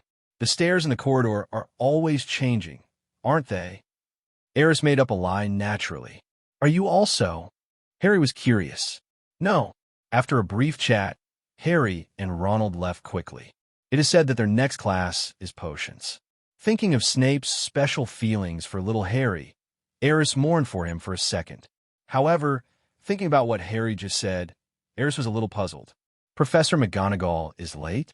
This doesn't seem to be her style. You said you went to the library, so that's why you were delayed? What is this professor doing in the library before class? Could it be? Thinking of a possibility, Aris shook his head. I silently said sin in my heart. Transfiguration classroom. Sure enough, it was just as Harry and the others said. When Aris walked into the classroom, he saw a black cat squatting on the podium, looking very serious. He also didn't know why Professor McGonagall could give people a serious feeling after turning into a cat. At this time, most of the other little wizards in the classroom had arrived. Aris sat down in a seat near the back. As soon as he sat down, he heard the discussion of two young wizards in front of him. Why hasn't Professor McGonagall come yet? It seems that most of the little wizards who are taking the Transfiguration class for the first time don't know that the cat on the stage is Professor McGonagall. I heard that the professor was late for the last class. Is he late for this class again? I heard from senior students that Professor McGonagall is always punctual. I don't know what happened today. We can't be too hard on the professor, can we? I heard she's in charge of most of the school's affairs. The voices gradually became more numerous, and at that moment, Aris clearly felt that a pair of dark eyes were looking at him. And the direction his eyes were directed was exactly the black cat squatting on the podium. To be precise, it should be Professor McGonagall. That's enough. How long are you going to chat? Don't you realize that class is already in session? Just as the topic about Professor McGonagall's lateness was about to escalate, a voice suddenly came from the podium. Then, a group of little wizards watched in surprise as the black cat on the podium suddenly jumped up and turned into a human form in the air. The whole classroom suddenly became quiet. Aris Shafik, for your lateness. Ravenclaw will deduct 2 points. Hearing this, Aris was confused. I'm late. Dear Professor McGonagall, are you lying so openly? This revenge is too blatant. Although he was complaining madly in his heart, Aris didn't dare to speak. Who knows if he would be punished more severely if he made an excuse. Come to think of it, my problem might really be causing trouble for this lovely professor. She has a bit of a temper, so it's normal for her to want to vent. Just now in the corridor, I was still worried about Snape's special feelings for Harry, but I didn't expect. Aris discovered that Professor McGonagall seemed to have some special feelings towards him. Everyone, open your textbooks. When some young wizards cast sympathetic eyes towards Aris, Professor McGonagall's voice sounded again in the silent classroom. In this class, you need to understand the basic theory of transfiguration and transform a match on your desk into a needle. This is not an easy task, but I hope you can do your best. Professor McGonagall had just written Gamp's law of transfiguration on the blackboard and was about to explain it in detail when a voice suddenly rang out among the little wizards below. Sorry, Professor, I have a question. McGonagall's eyes instantly locked onto the source of the voice. Aris raised her hand with an innocent look on her face. Previous chapter. Mr. Shafik, is there something you don't understand? Professor McGonagall was about to get angry, but when he saw Aris's raised hand, he couldn't be too aggressive, so he could only patiently ask in a cold voice.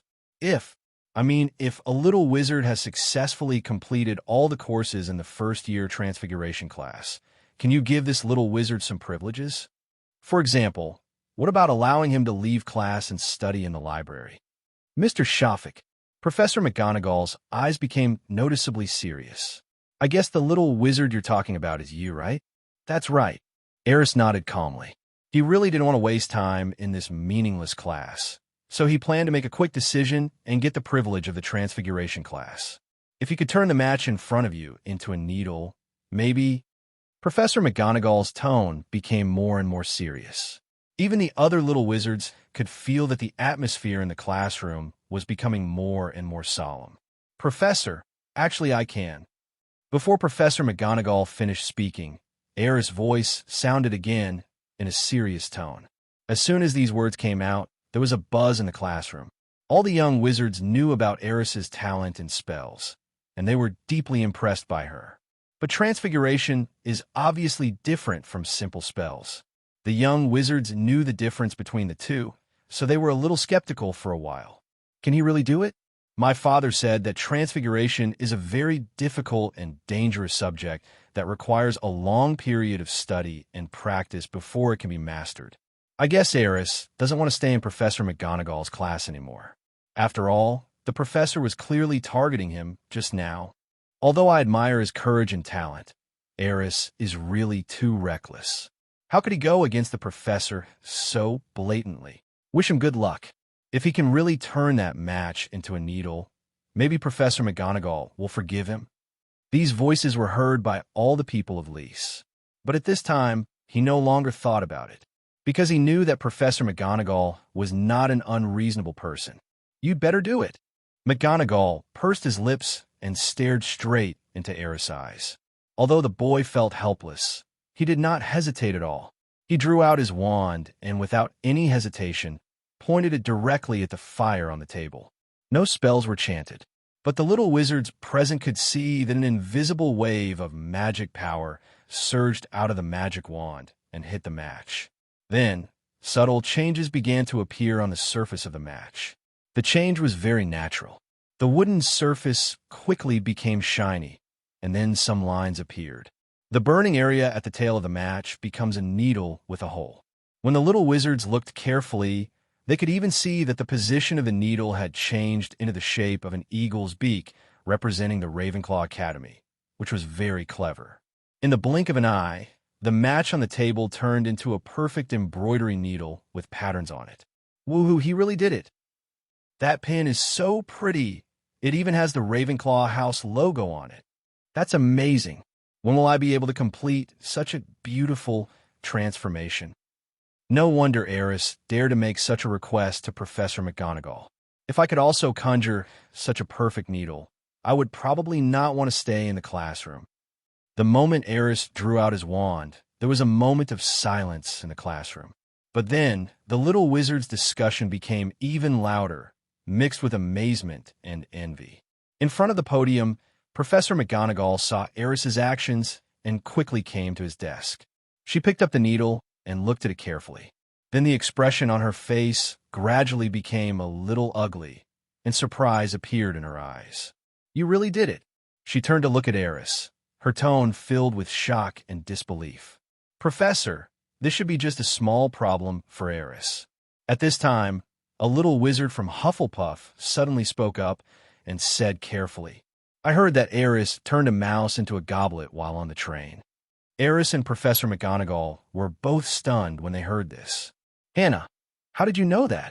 Aris looked at the little Hufflepuff wizard with some curiosity and replied.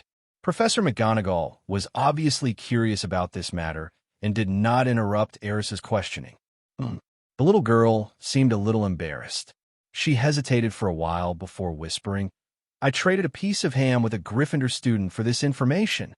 At the time, he was talking in mysterious terms, and I thought it was something very interesting. After he told me this, I thought it was just a rumor. It was not until now, after seeing Aris perform such a beautiful transfiguration spell, that I realized that this might be true. As Hannah's voice slowly rang out in the classroom, the little wizards fell into silence again. Even Professor McGonagall was stunned at this moment, because she was the only one who knew best how difficult it was for a first-year student to turn a mouse into a goblet. It can even be said to be incredible. Are you really? Professor McGonagall looked at Aris inquiringly. Well, I think she is telling the truth. Aris smiled helplessly.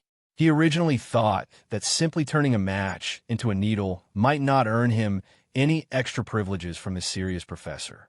But now the problem should not be a big deal. He just didn't expect that the news of turning Banban into a goblet on the train had quietly spread throughout the school. It took Professor McGonagall a while to come to his senses. She looked again at the needle with the exquisite patterns and the Ravenclaw logo in her hand, and her expression became more serious. Then, she quickly returned to the podium, turned around again, and after seeing Aerys's expectant gaze, she spoke seriously. "No matter what, you can't leave my class today." Having said that, Professor McGonagall ignored Aerys. She turned around and completed the unfinished details of Gamp's law on the blackboard. Afterwards, he continued his lecture as if nothing had happened. At this time, a group of little wizards cast sympathetic glances at Aerys again. In their opinion, Professor McGonagall must be angry, otherwise he would not be so abnormal. Being contradicted by his own students like that, any professor would probably get furious. Professor McGonagall was obviously just suppressing his inner anger, which could explode at any time. Aris did not say anything else at this time, but took out another book from his bag. That was obviously not an elementary Transfiguration textbook, but a book in the collection of Flourish and Blott's bookstore called Transfiguration and Invisibility. After seeing Aris's actions, Professor McGonagall unexpectedly did not stop him. This made Aris feel at ease, and he roughly understood what the professor was thinking at the moment. After all, he is the most dignified vice principal of Hogwarts and the head of Gryffindor College. The lovely Professor McGonagall also has to save face. It is naturally impossible to let him out of the classroom at this time. But Aris knew. The professor should have recognized his ability. Otherwise, he wouldn't be so meddling now. This means that half of his goal has been achieved. As for the other half, I will have to wait until after class and go to the office to see the outcome of the negotiation. Wand, turn this damn match into a needle. As time passed, the little wizard had already begun to try to turn the matches on the table into needles under the guidance of Professor McGonagall. Aris felt like laughing when he heard Terry beside him clearly giving up on himself and reciting an incorrect spell. It seems that the Transfiguration homework is about to drive these little wizards crazy. Aris, can you teach me how to turn this damn match into a... After a while, no one in the classroom succeeded in turning the match into a needle, so Terry had no choice but to ask Aris for help. The boy thought for a moment and said, "Do you know what the needle is made of?" Terry thought about it, then said uncertainly, "Iron." "That's right." Aris nodded. "Come on, everyone knows this." Terry breathed a sigh of relief, thinking he had some cognitive bias. "Then do you know what elements iron is made of?" Aris asked again. "This." Terry was obviously stunned for a moment, and after thinking for a long time, he still couldn't answer. So, when you carefully study what a needle is made of and what every detail of its appearance looks like, after doing these preparations, you will naturally be able to succeed. Listening to Aris's words, Terry seemed to understand something and sat in the chair, lost in thought. Seeing this, Aris did not bother him anymore. Professor McGonagall watched the whole scene from the podium. The light in her eyes flickered slightly, and then she pretended that she saw nothing and continued to walk between the rows of desks, teaching the little wizards. Half an hour later, the transformation class ended. Professor McGonagall left the classroom immediately, and even when Aris called her from behind, she didn't respond. This reaction surprised Aris, and he frowned slightly. "What on earth does this mean, Professor?" He carefully reviewed everything that happened in class today. "Are you really angry and don't want to pay attention to me? Or is it because the answer to the question about the nature of magic makes you hate me too much?" After thinking for a while, Aris still didn't understand, so he put it aside and prepared to go to the cafeteria to eat. Eat well, so you can have enough energy for class in the afternoon. What class is in the afternoon? I think it's Potions and Defense against the Dark Arts. 2 classes in a row. By the way, why is there no divination class in the first grade? Aris was a little distressed. After he merged with Merlin's talent card, he also had the talent of a fortune teller, but he had never shown it until now. The point is, he really doesn't know how to practice this thing. Principal's office. After class, Professor McGonagall came here in a hurry. Say the password and go inside through the spiral staircase. Professor McGonagall spoke impatiently with a hint of indignation. "Principal Dumbledore, you have to take care of Aris." She came to the principal's desk, looking like she was going to call him a task. "What happened?" "Professor McGonagall," Dumbledore asked with a calm look, as if he had everything under control. "Just now, that little guy dared to openly make trouble in my class. He wanted me to give him the privilege of skipping classes. Although he turned a match into a needle just during class, this is really not the attitude a freshman should have. Oh, Dumbledore's eyes sparkled behind his semicircular eyes. So, the little guy is also very talented in Transfiguration. What do you mean? Professor McGonagall frowned. Flitwick has been here just now. I think you might be interested in what he said.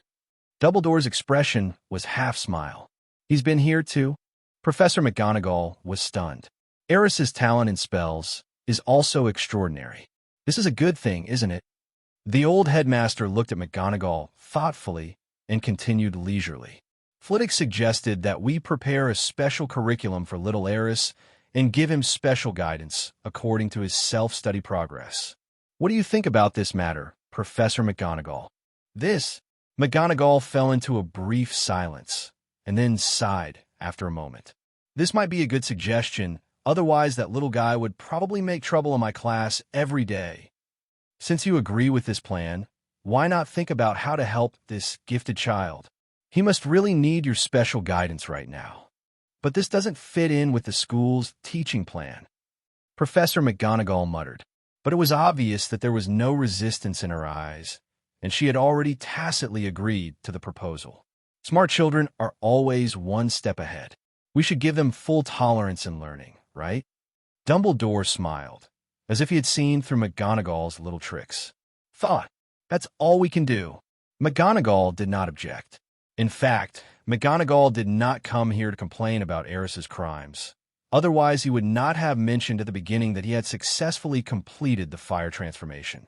Her ultimate goal is the same as Professor Flitwick's, which is to apply for a privilege for Aris. However, almost half of the entire Hogwarts teaching system was formulated by this lovely and rigorous professor. Asking her to openly overturn the rules she set just for a first-year student would obviously be detrimental to her management of the school. Therefore, she would use this retreat-to-advance approach to find Dumbledore. And Dumbledore, of course, knew what she really wanted. By the way, Minerva, have you made any new progress in your research on the nature of magic? Hearing the principal mention this matter, Professor McGonagall felt very depressed. She said coldly, because of this incident, I even broke my principle of never being late for class. So what do you say? Looking at the professors departing back, Dumbledore shook his head in amusement. Then, a thoughtful look appeared in his eyes again. Aris Shafik, he murmured softly, you really are becoming more and more like him. No, in terms of talent alone, you have even surpassed that old guy. Surpassed me too. Aris here. As soon as he entered the auditorium, Aris heard someone calling him. Ronald, Harry. Aris walked over and sat down next to the two of them.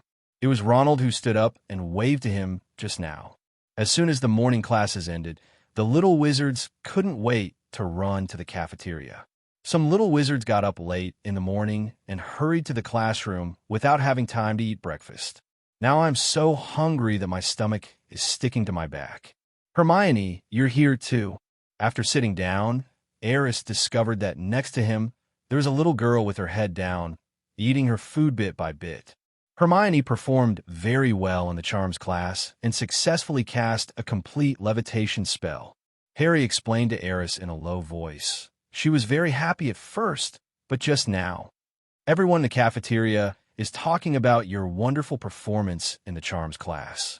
My God, silent levitation charm, you are so amazing. Yes, I've never heard of any first-grade wizard who can cast a silent spell. Ronald also spoke at the right time and cast a look of admiration at Reese. So, Shaluono, Hermione is unhappy because of this? Aris was a little amused. Not entirely, Harry explained again. She also heard about your performance in Transfiguration class. Didn't she already know that I'm good at Transfiguration? Aris was speechless. On the train, the little girl saw him turn the mouse Ban into a goblet. That's why she might be even more depressed, because the more I want to surpass you, the more powerless I feel. Harry and Ronald echoed each other and then sighed. It was as if they had also fallen into autism. Aris looked at it and shook his head speechlessly. He turned his head and looked at the other Czech shark ranger. Student Hermione, you should be proud too. He thought for a moment and said with a smile, "You know, even the Ravenclaws, who are known for their intelligence, didn't have anyone successfully cast a levitation spell in the first spells class. You are actually already a top student in the eyes of others." Hearing this, the unhappy little witch finally couldn't help but raised her head and looked at Aris. "Even though you said that, I don't feel comforted." The little witch took a big bite of the sausage in the bowl, and then quickly drank a few mouthfuls of pumpkin porridge. "Forget it. If you don't have enough talent, you have to work harder." She didn't look at Aris again, but picked up the school bag next to her, turned around, and went to the library. "Look at this. Don't you two feel ashamed?"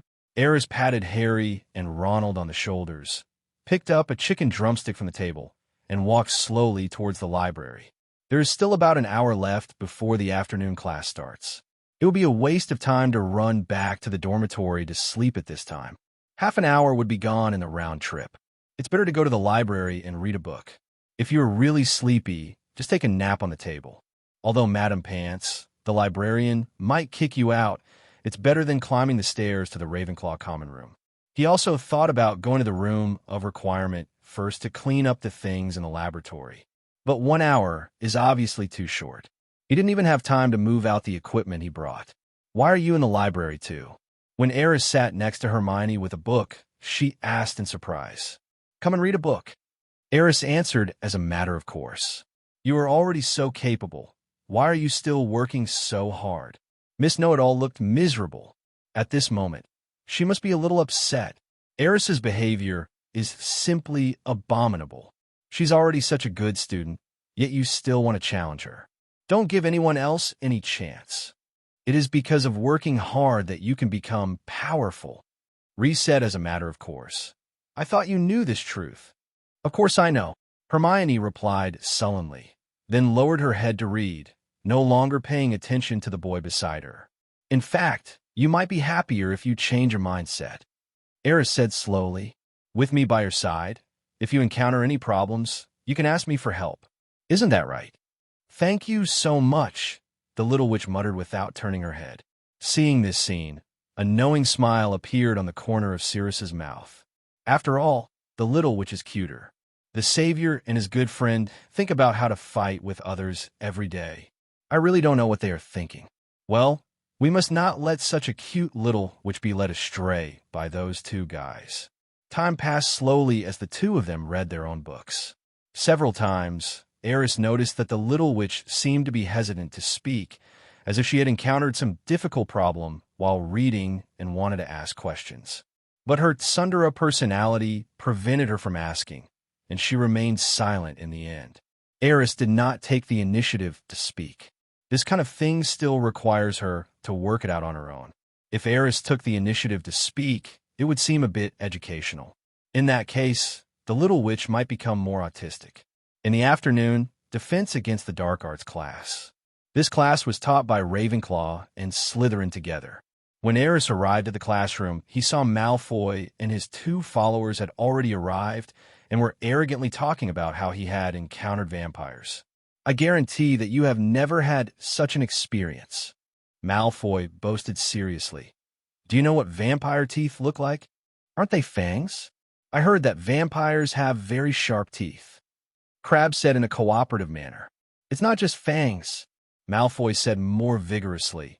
"You should know that vampires all suck blood, right? The last vampire I encountered had just finished sucking blood, and there was still blood on its fangs. It was so scary. Also, if he opens his mouth towards you, you'd better turn around and run away without any hesitation. Because he's probably not full yet and wants to find some more food. Well, please make way." Suddenly, a voice sounded, interrupting Malfoy's lame boasting. "Who is it? You want to die?" Malfoy turned around suddenly, and then saw Aris with a smile on her face. The handsome young man with blonde hair and white face froze in an instant. He swallowed his saliva, swallowed back the dirty words that were about to come out of his mouth, and then said with an awkward smile, "Professor Dumbledore, are you there?" After leaving the defense against the dark arts classroom, Aris thought about it and finally came to the principal's office. His use of the principal as an excuse to skip classes would be discovered sooner or later, so it would be better for him to come and give a heads up to avoid trouble later. However, Aris obviously miscalculated. He walked around the office, but didn't see the silver-haired old wizard. "Where are you going at this time?" Aris was a little confused. This old principal seems to be fine. The school's academic affairs were basically handled by Professor McGonagall, who seemed to have nothing else to do except occasionally giving ideas to the Minister of Magic. Oh, and maybe even a quick glance at our savior once in a while, just in case he gets into some nasty mess again and nobody cleans up the mess. In fact, Dumbledore's feelings towards Harry may be far more complicated than Snape's. He is the principal of the school, and his duty is to protect the students of this school. However, due to Harry's special identity, he had to watch little Harry get involved in one dangerous incident after another. Because he knew very well from the beginning that little Harry would eventually have to face Voldemort. Before that, Harry must go through hardships. Only in this way, when that day really comes, the child will have the courage to fight against the Dark Lord. In fact, little Harry didn't have to go through many hardships while attending Hogwarts. But Dumbledore did not interfere too much with the actions of Harry and his three companions. Doesn't he know? Of course not. There might be nothing in the whole Hogwarts that Dumbledore doesn't know. Even if it is a small incident that happens in some corner, as long as he wants to know, he will find a way to understand the whole process. Because as the headmaster, Dumbledore holds most of the power in this magical castle. It can be said that the portraits and ghosts in the entire castle are his spies. Coupled with the wisdom of the old wizard, there is really nothing that can be hidden from him. Forget it. If he's not here, then he's not here. Aris didn't find the principal, but he didn't care. He leisurely made a cup of tea in the principal's office, drank it very seriously, and prepared to leave. At this moment, a voice suddenly came from the side of the principal's office, on the wall where the portraits of successive Hogwarts principals were hung. "Little guy, you're just leaving like this? Aren't you going to wait for him?" Aris looked towards the wall, towards one of the portraits. Armando Dippet, 1927 to 1956. Aris had some impression of this old headmaster. He seemed to be the headmaster during Voldemort's time at the school. "Mr. Dippet, I think Professor Dumbledore is busy with something. I don't have anything important to do, so I'll leave first." Reese greeted the person in the portrait politely. "You are so polite and talented. Seeing you, I suddenly thought of someone." The former principal seemed to be lost in some memories, and his face suddenly became a little serious. "The last time I saw someone so talented was before the turmoil. I must remind you, little guy, to make good use of your talent and never leave." "I understand, sir." Aris could figure out with his toes that the last gifted person the former headmaster mentioned must be Tom Riddle. That is the famous Voldemort. Oh, the wizarding world may have another great figure. This was said by an old wizard with a goatee who looked very smart. Aris glanced at the picture frame, which read, Phineas Nigellus Black. He didn't know the headmaster, but from his last name, he could tell that he was from the Black family, one of the 28 sacred wizard families. "Thank you for the compliment, old sir." Aris nodded modestly towards the portrait. "I just don't know if you will be the next Dark Lord." Phineas' words rang out again, with a hint of sarcasm. Aris's face froze.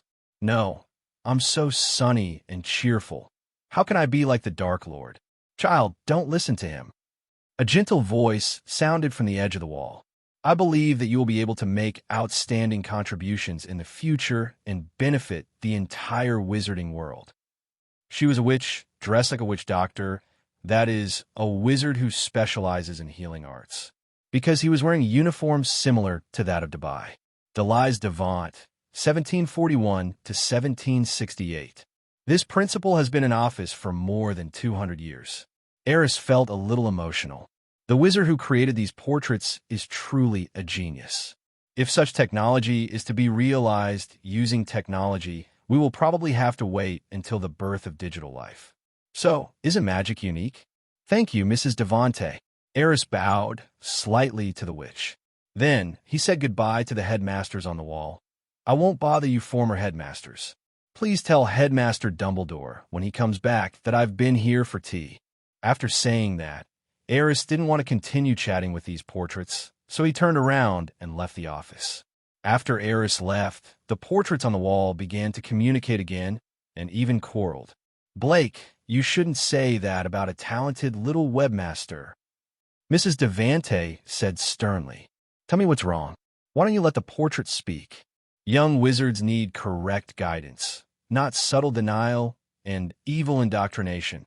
There's a reason why old guy Blake is unpopular. It's not the first day you've known him. The 8th floor of Hogwarts Castle. Aris looked at the picture of a giant beating a fool Barnabas with a stick in the corridor and muttered to himself, "This should be it." Walk back and forth 3 times, thinking of the place you need, and the room of requirement will appear. Aris looked around and cast 10 small body spells on himself. Afterwards, he carefully glanced at the surrounding walls to make sure there were no portraits of people here, and then he walked back and forth in the corridor. Soon, a door with an ancient shape, as if embedded in the wall, slowly appeared in Aris's sight. When the door to the room of requirement fully appeared, Aris pushed it open and walked in without hesitation. The lights suddenly dimmed. Then, a large empty room appeared in front of Aris. The lights in the room came on one by one, illuminating the scene inside. There were several large rectangular tables in the center of the room. These tables were connected in a circle, leaving a wide space in the middle, enough for Aris to move around. The edges of the room were filled with material cabinets, some large and some small. At a glance, they were large enough to store the materials he had purchased. The most eye-catching thing is the test bench at the back of the room that looks like an octagonal cage. There's a large platform inside, as well as many small raised platforms, which are also specially designed by Aris. Because the space is large enough, these platforms can also be connected to each other. This is the place where Aris specifically studies the magic circles recorded in Merlin's manual. Okay, let's get started. After having the basic sight, the next step is to set up the laboratory. He took out one piece of magic equipment after another from his pocket, which had been cast with the traceless extension charm, and placed them in the appropriate positions. Finally, a few stools were placed in the middle of the workbench, surrounded by a long table. It wasn't until an hour and a half later that everything was finally packed up. This is after using magic. If Aris really wants to move them one by one, considering his current physique, even 2 hours may not be enough. After doing all this, Aris looked at the time. The time for potions class is about to begin. He hesitated. Snape was a little difficult to deal with, but the laboratory had just been set up and he really didn't want to waste time going back to the classroom. In particular, he had already learned all the contents of the first-year potions textbook and could basically prepare all the potions in it. Going to class now is just a waste of time. Forget it, I'll just skip the class. So what if it's Snape? Aris murmured to himself.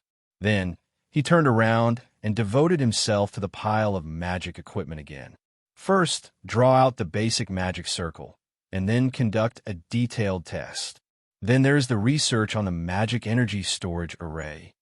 All right, I have to prepare a scabies potion. I think the first lesson in the potions textbook is about this. I have to give Professor Snape an explanation at least.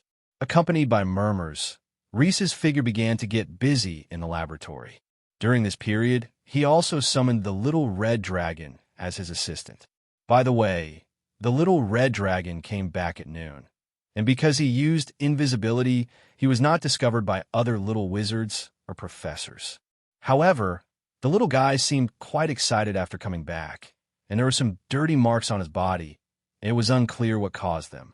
Aris could only pray that he didn't get into any trouble in the Forbidden Forest. At the same time, in the defense against the dark arts classroom inside the office, the little wizards had already left the classroom by now. The surroundings were empty and the door had been locked. 2 voices were faintly heard in the innermost office. "Master, have we been discovered?" This timid voice sounded like Professor Chilu's. Then another voice sounded, "Impossible. No one can break through my brain occlusion technique."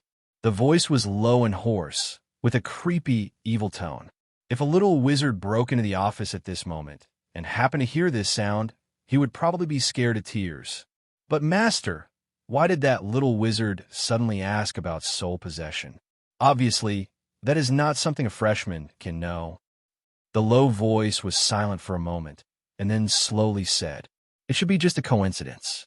I have read the book he mentioned, and I remember that it did mention some conjectures about the soul.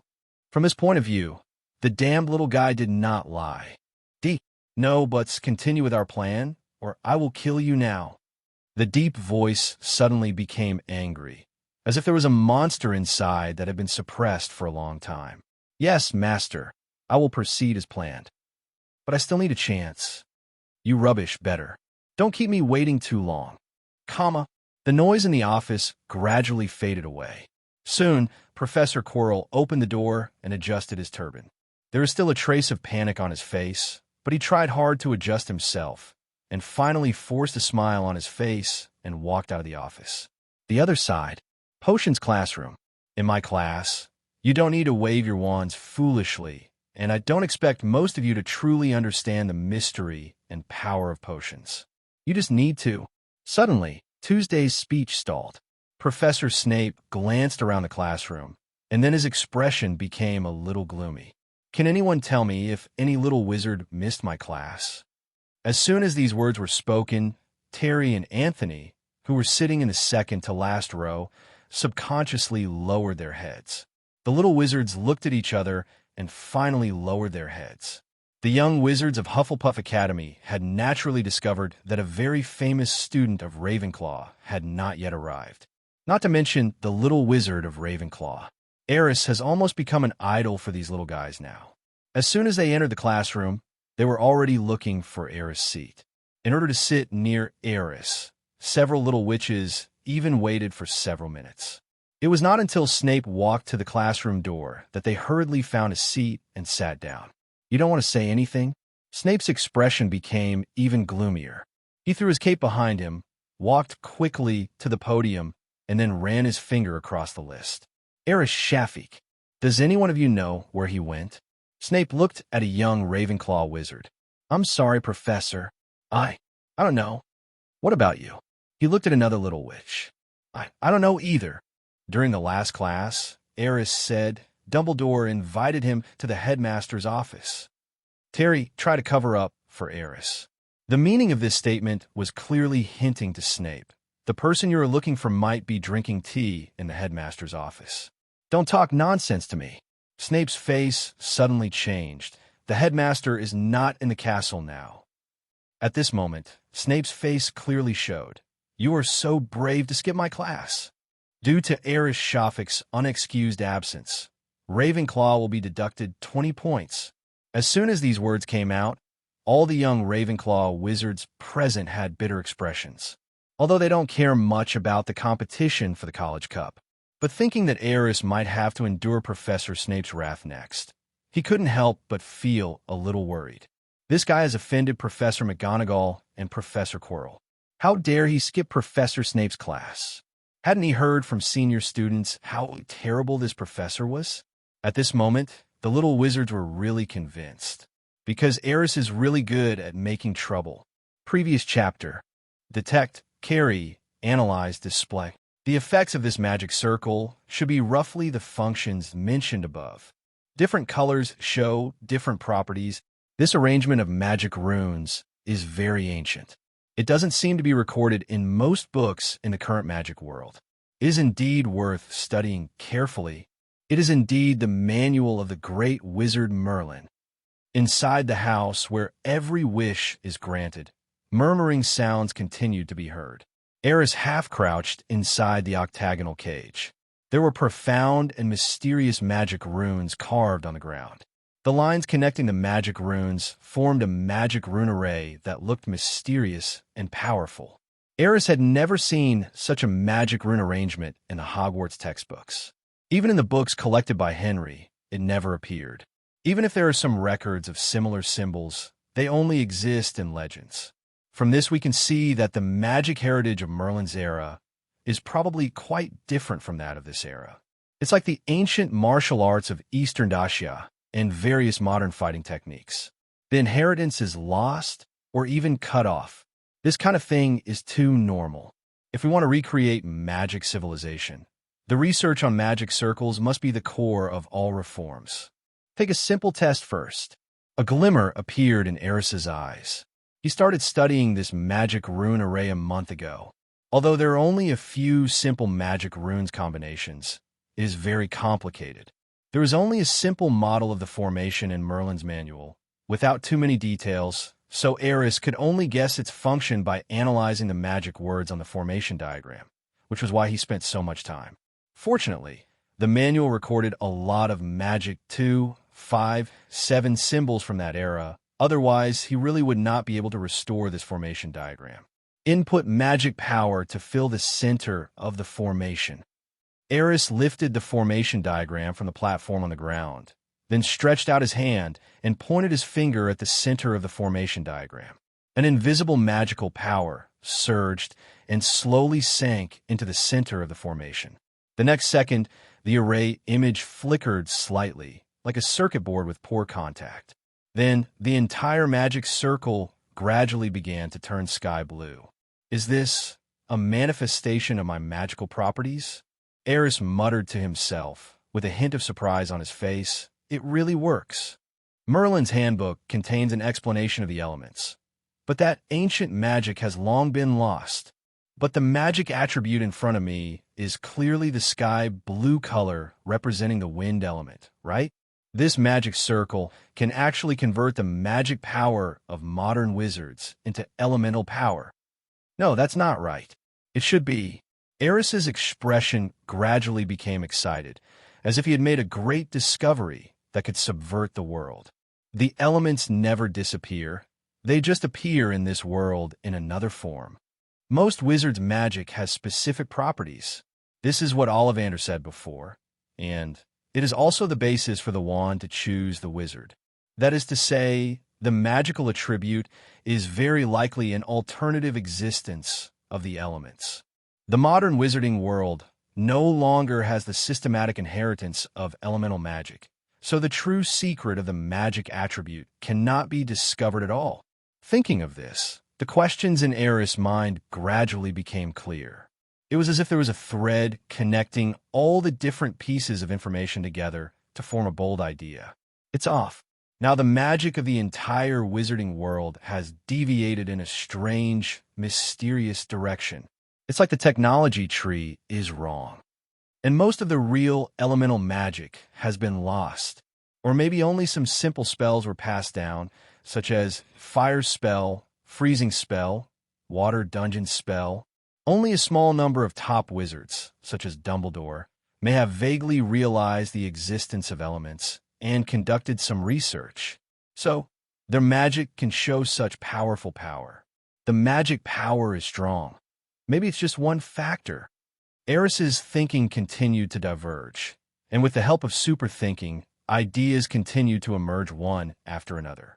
In the end, a set of conjectures that are basically self-consistent were formed. Unconsciously, as he continued to output magic power into the magic circle, the sky blue color of the entire formation gradually began to change.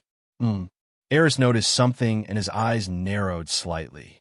Soon, the sky blue color of the magic circle completely changed, and a chaotic light of black and white appeared. Is this the element of time and space? Aris was stunned. He had read in Merlin's handbook that the elements of time and space were extremely mysterious, and their manifestations were similar to chaos.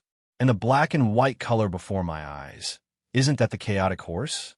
There's a saying in the ancient Eastern countries, chaos gave birth to two opposites. Two opposites gave birth to 4 images. 4 images gave birth to 8 trigrams. This also happens to fit in with the earth, fire, wind, and water in the elemental theory, as well as the lower elements such as the earth, sky, hills, and oceans. Looking at the chaotic black and white light flashing in the magic circle, Aris thought of the scene that appeared when he unconsciously waved the wand during the wand test in Ollivander's wand shop. It was surprisingly consistent with the elemental attributes displayed in the magic circle. At this moment, Aris's theory about elements seemed to be proven, and he is one step closer to unlocking the secrets of the elements. Next, we need to devote most of our energy to cracking the magic circle and perfecting the element system. This may be the most crucial point for the reform of the wizarding world and the development of elemental magic civilization. Aris muttered to himself, the light in his eyes becoming brighter and brighter. Just as he was about to withdraw his magic output, the flashing black and white colors on the magic circle began to slowly change again. First it changed into a thick earthy yellow, then a natural green, and finally a little bit of red sparks appeared, although the sparks were not obvious. 5 colors? These undoubtedly represent 5 different elements. At this moment, Aris was completely stunned. Aris stayed in the room of requirement until late. It was not until the intense hunger came over him that he realized how much time had passed. During this period, he repeatedly tested the magic circle. It was finally confirmed that his magic power really possessed multi-element attributes. This discovery surprised him, but also made him a little distressed. With so many elemental talents, which one should I major in? This is a really difficult question to decide. However, it is still too early to think about these things now, because his research on elemental magic is obviously still very superficial. For now, it is better to learn the magic spells in the current wizarding world. Only by fully understanding the differences between the two systems can we better improve and integrate them in the future, right? When Aris pushed open the door of the room of requirement and returned to the castle corridor, a smile appeared on his face again. No matter what, it's always a good thing to have multiple elemental talents. This is something worth celebrating. He casually cast an invisibility spell on himself and walked towards the castle kitchen. You can't be hungry, otherwise you won't be able to sleep. He even sensed that the little red dragon in the pet space was also protesting, because the little guy, like him, has been hungry for a long time. However, fortunately, I have the little red dragon Aris as my assistant. Her dragon language magic is of great help in the study of the elemental system. It seemed to be some kind of magic system that was passed down from generation to generation, but dragon language magic was more mysterious. Perhaps only by mastering dragon language could one truly understand it. Now Aris could only cast some magic for him, so that the magic array could analyze the elemental properties and structure. Professor McGonagall, this matter is very serious. I think it is necessary to report it to Headmaster Dumbledore. When Aris turned a corridor, he heard faint voices coming from the front. Hagrid, are you sure there is something unusual going on in the Forbidden Forest? It's not caused by some natives? Professor McGonagall asked with a hint of doubt in his tone. I am very sure that those traces were definitely not made by the little fellow in the Forbidden Forest. If we do not conduct a thorough investigation, once things go out of control, it is very likely to affect the safety of the little wizards in the castle. Those little guys were terrified. They insisted they saw some kind of horrible creature invading. In that case, let's go to the principal's office. Professor McGonagall did not hesitate after hearing Hagrid's serious words. Soon, footsteps were heard in the corridor ahead. When Aris wanted to find out more about the situation, he found that the footsteps had gone away. Forbidden Forest. Are there any terrifying creatures invading? Aris suddenly had a bad feeling in his heart. The terrifying creature they're talking about could be Aris? But why was that little guy considered a horrible creature by the creatures in the Forbidden Forest? She's still so small and cute. Elise. Thinking of this, Bingley's had to start communicating with the little red dragon in the pet space. Wow! A babyish cry sounded beside Aris's ear. The system is very powerful. Aris can communicate with the little red dragon in the pet space directly from the outside. Did you get into trouble in the Forbidden Forest? Wow. So what did you do in there? Wow. Fight? You're looking for a fight with the creatures inside.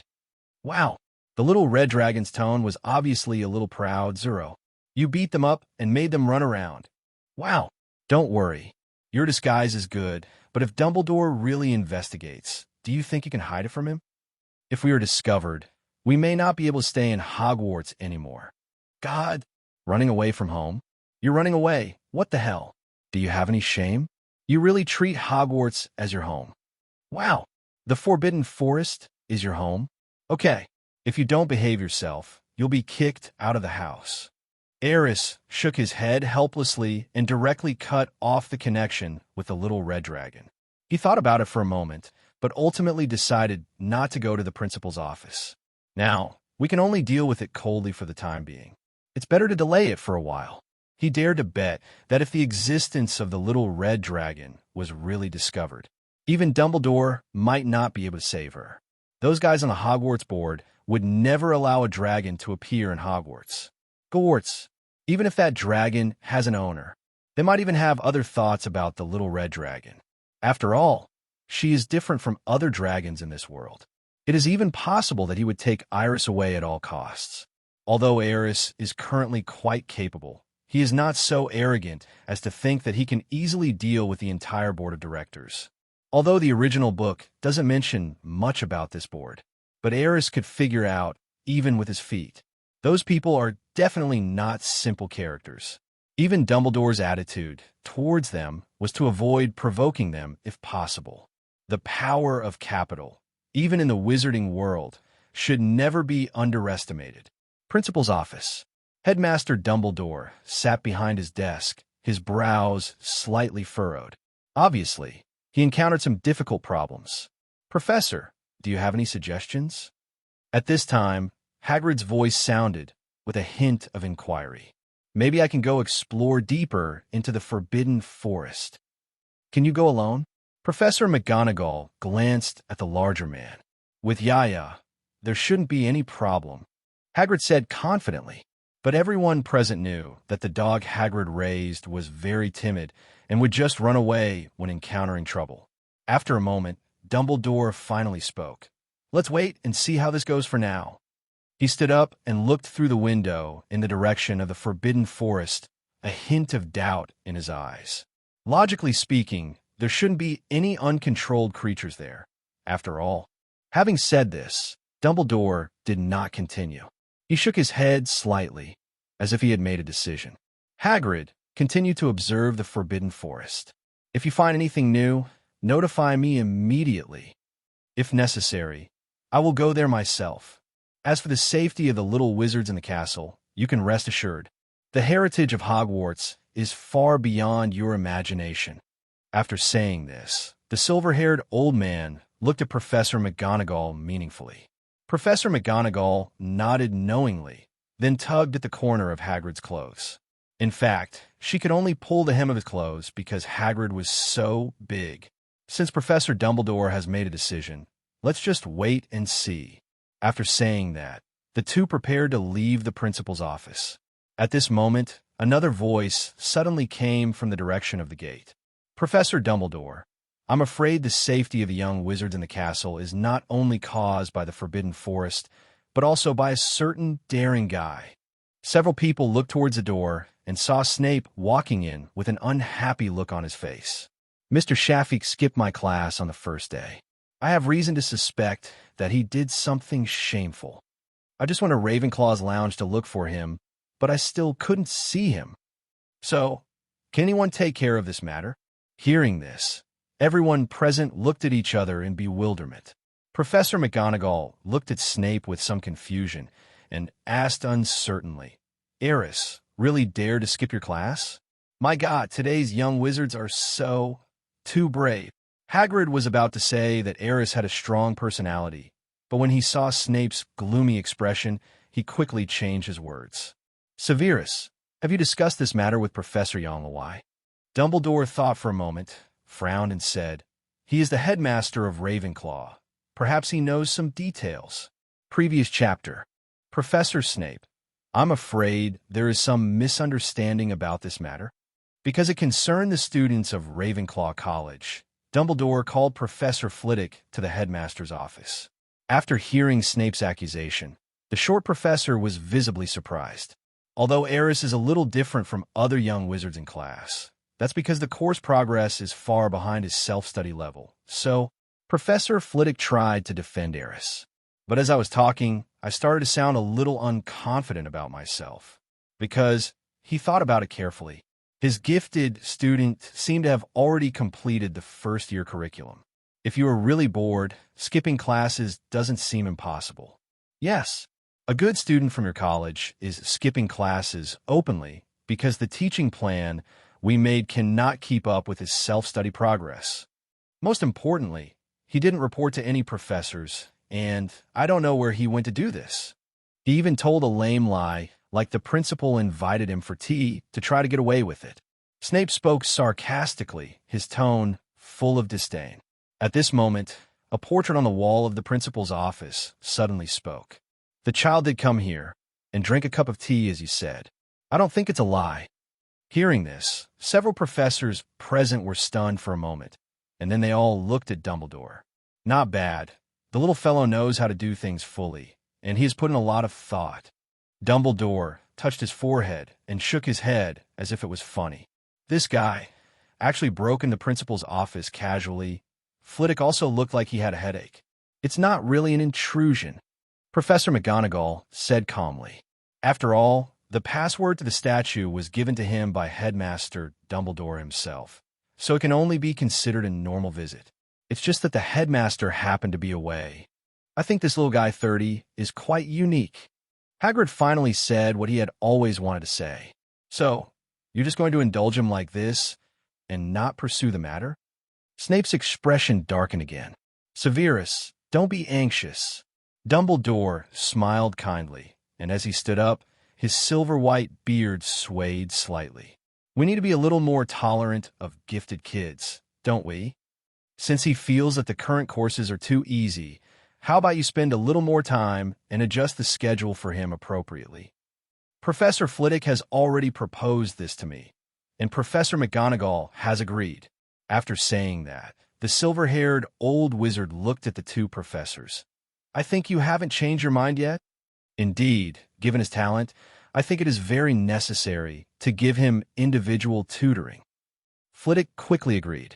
Professor McGonagall didn't say anything, but nodded slightly. Therefore, Snape was the only one who had not expressed his opinion. As long as the deans of the 3 colleges and the president present can finalize this matter, the work of other professors will naturally be easier to advance. If you insist on doing this, what's the point of me objecting? Snape still had a gloomy face and seemed to be still angry about Aerys skipping class. But at this point, Dumbledore had obviously made a decision that he alone could not overturn. In that case, the matter is settled. Dumbledore finally announced the result. Wait, doesn't he need to be punished for skipping class? Snape was clearly unwilling to accept this. If every little wizard learns from him, how will Professor McGonagall manage this school in the future? Have you ever thought about the seriousness of this matter? So what do you think we should do with him? Dumbledore looked at Snape with a half-smile. At least his family should be informed so that Mr. Shaffy can realize his mistake. At this point, his tone suddenly paused, as if he had just remembered something. Yes, if he has family. Professor McGonagall added silently. Everyone knows that Aris is the last heir of the Shaffy family. Hagrid looked at Snape and grinned. Does Professor Snape want to ask himself to be the parent representative and inform him of his absence?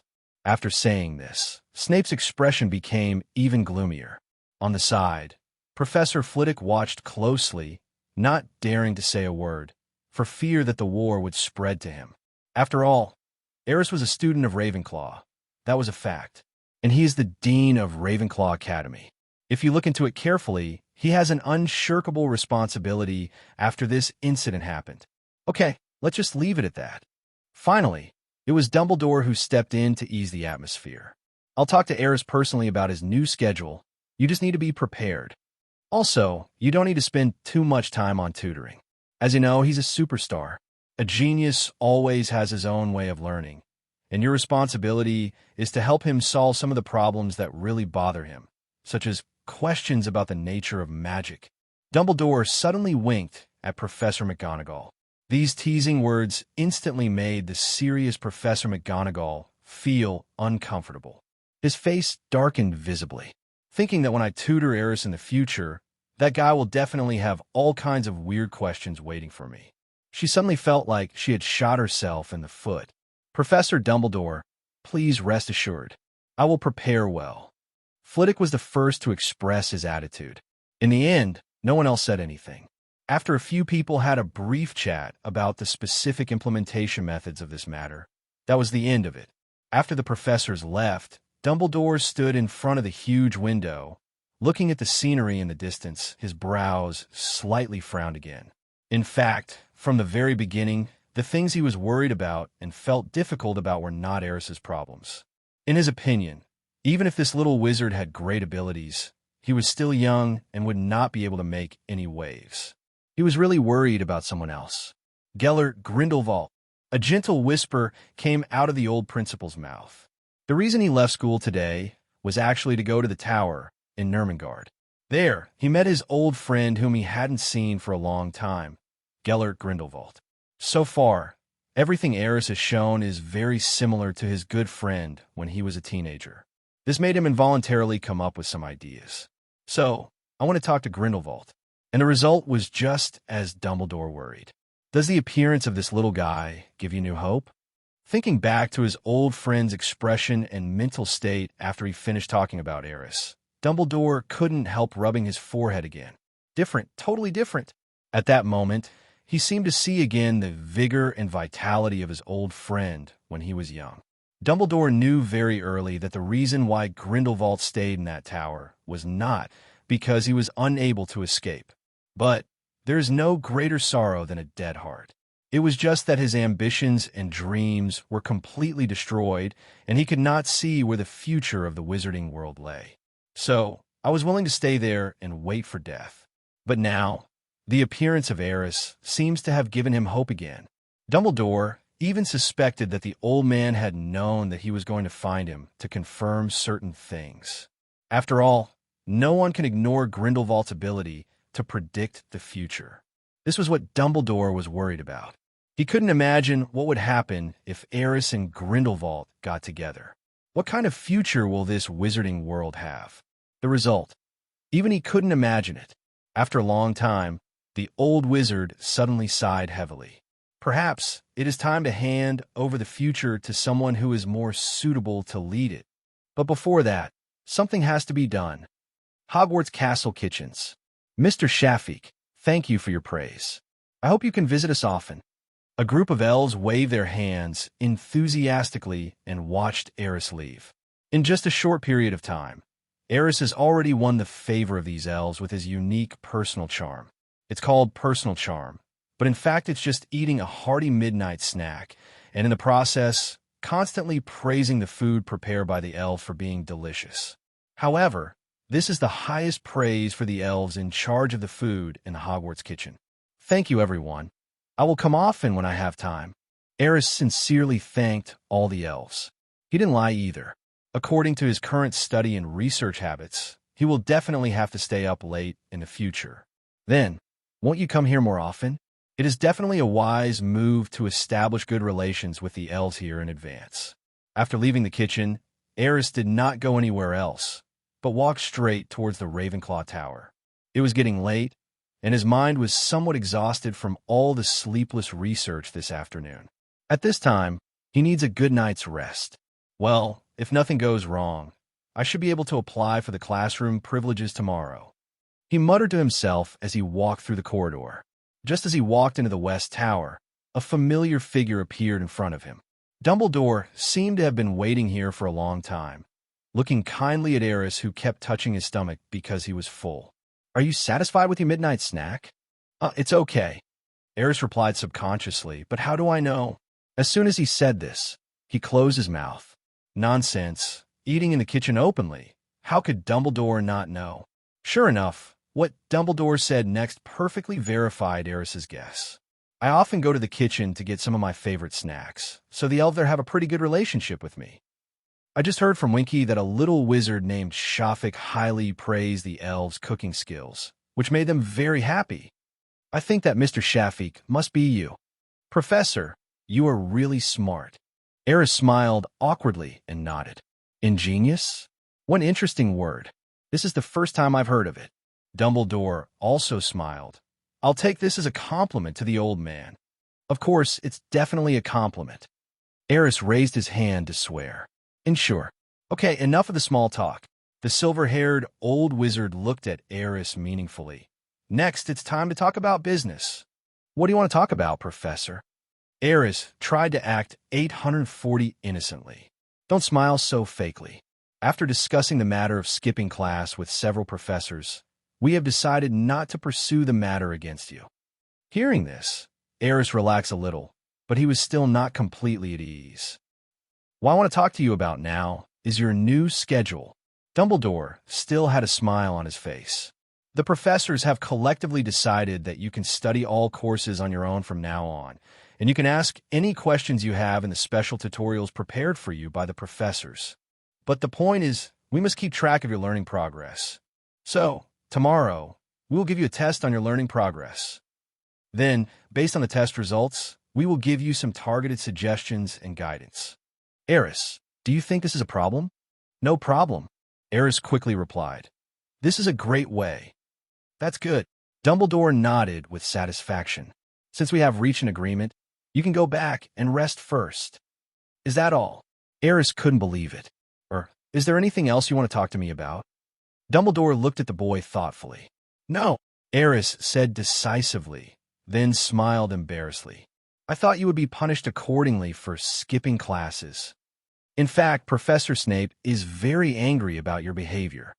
Dumbledore shrugged. So, Professor, Aris thought for a moment and took out the scabies medicine he had just prepared in the afternoon. Would you mind giving this bottle of magic to Professor Snape? I think this might make him feel better. At least it can prove I didn't mean to skip class. Dumbledore only took a look at the potion bottle in Yas's hand and said in admiration, It's a perfect scabies potion. Did you prepare it this afternoon? Yes, Professor. Aris nodded. Well, I'm happy to help you with this. Dumbledore looked at the boy appreciatively, but soon changed the subject. But if you could hand this potion to Severus personally, he might be happier. Really, is that so? Aris was a little uncertain. He felt that if he really did that Professor Snape would definitely think he was provoking him. It's up to you to decide. Dumbledore winked at the boy. Of course, you can also choose not to hand it over. After saying this, when Aris came to his senses, the old wizard had disappeared without a trace. Previous chapter. TOC. Next chapter. Hello, everyone. As we wrap up this video, I want to share a quick note. I have a Patreon account. If you'd like to support me and enjoy on-demand audiobooks, you can become a Patreon member. Alternatively, you can check out my Google Drive link, which has 500+ novel audiobooks available through my Ko-fi or Patreon shop. I appreciate your support.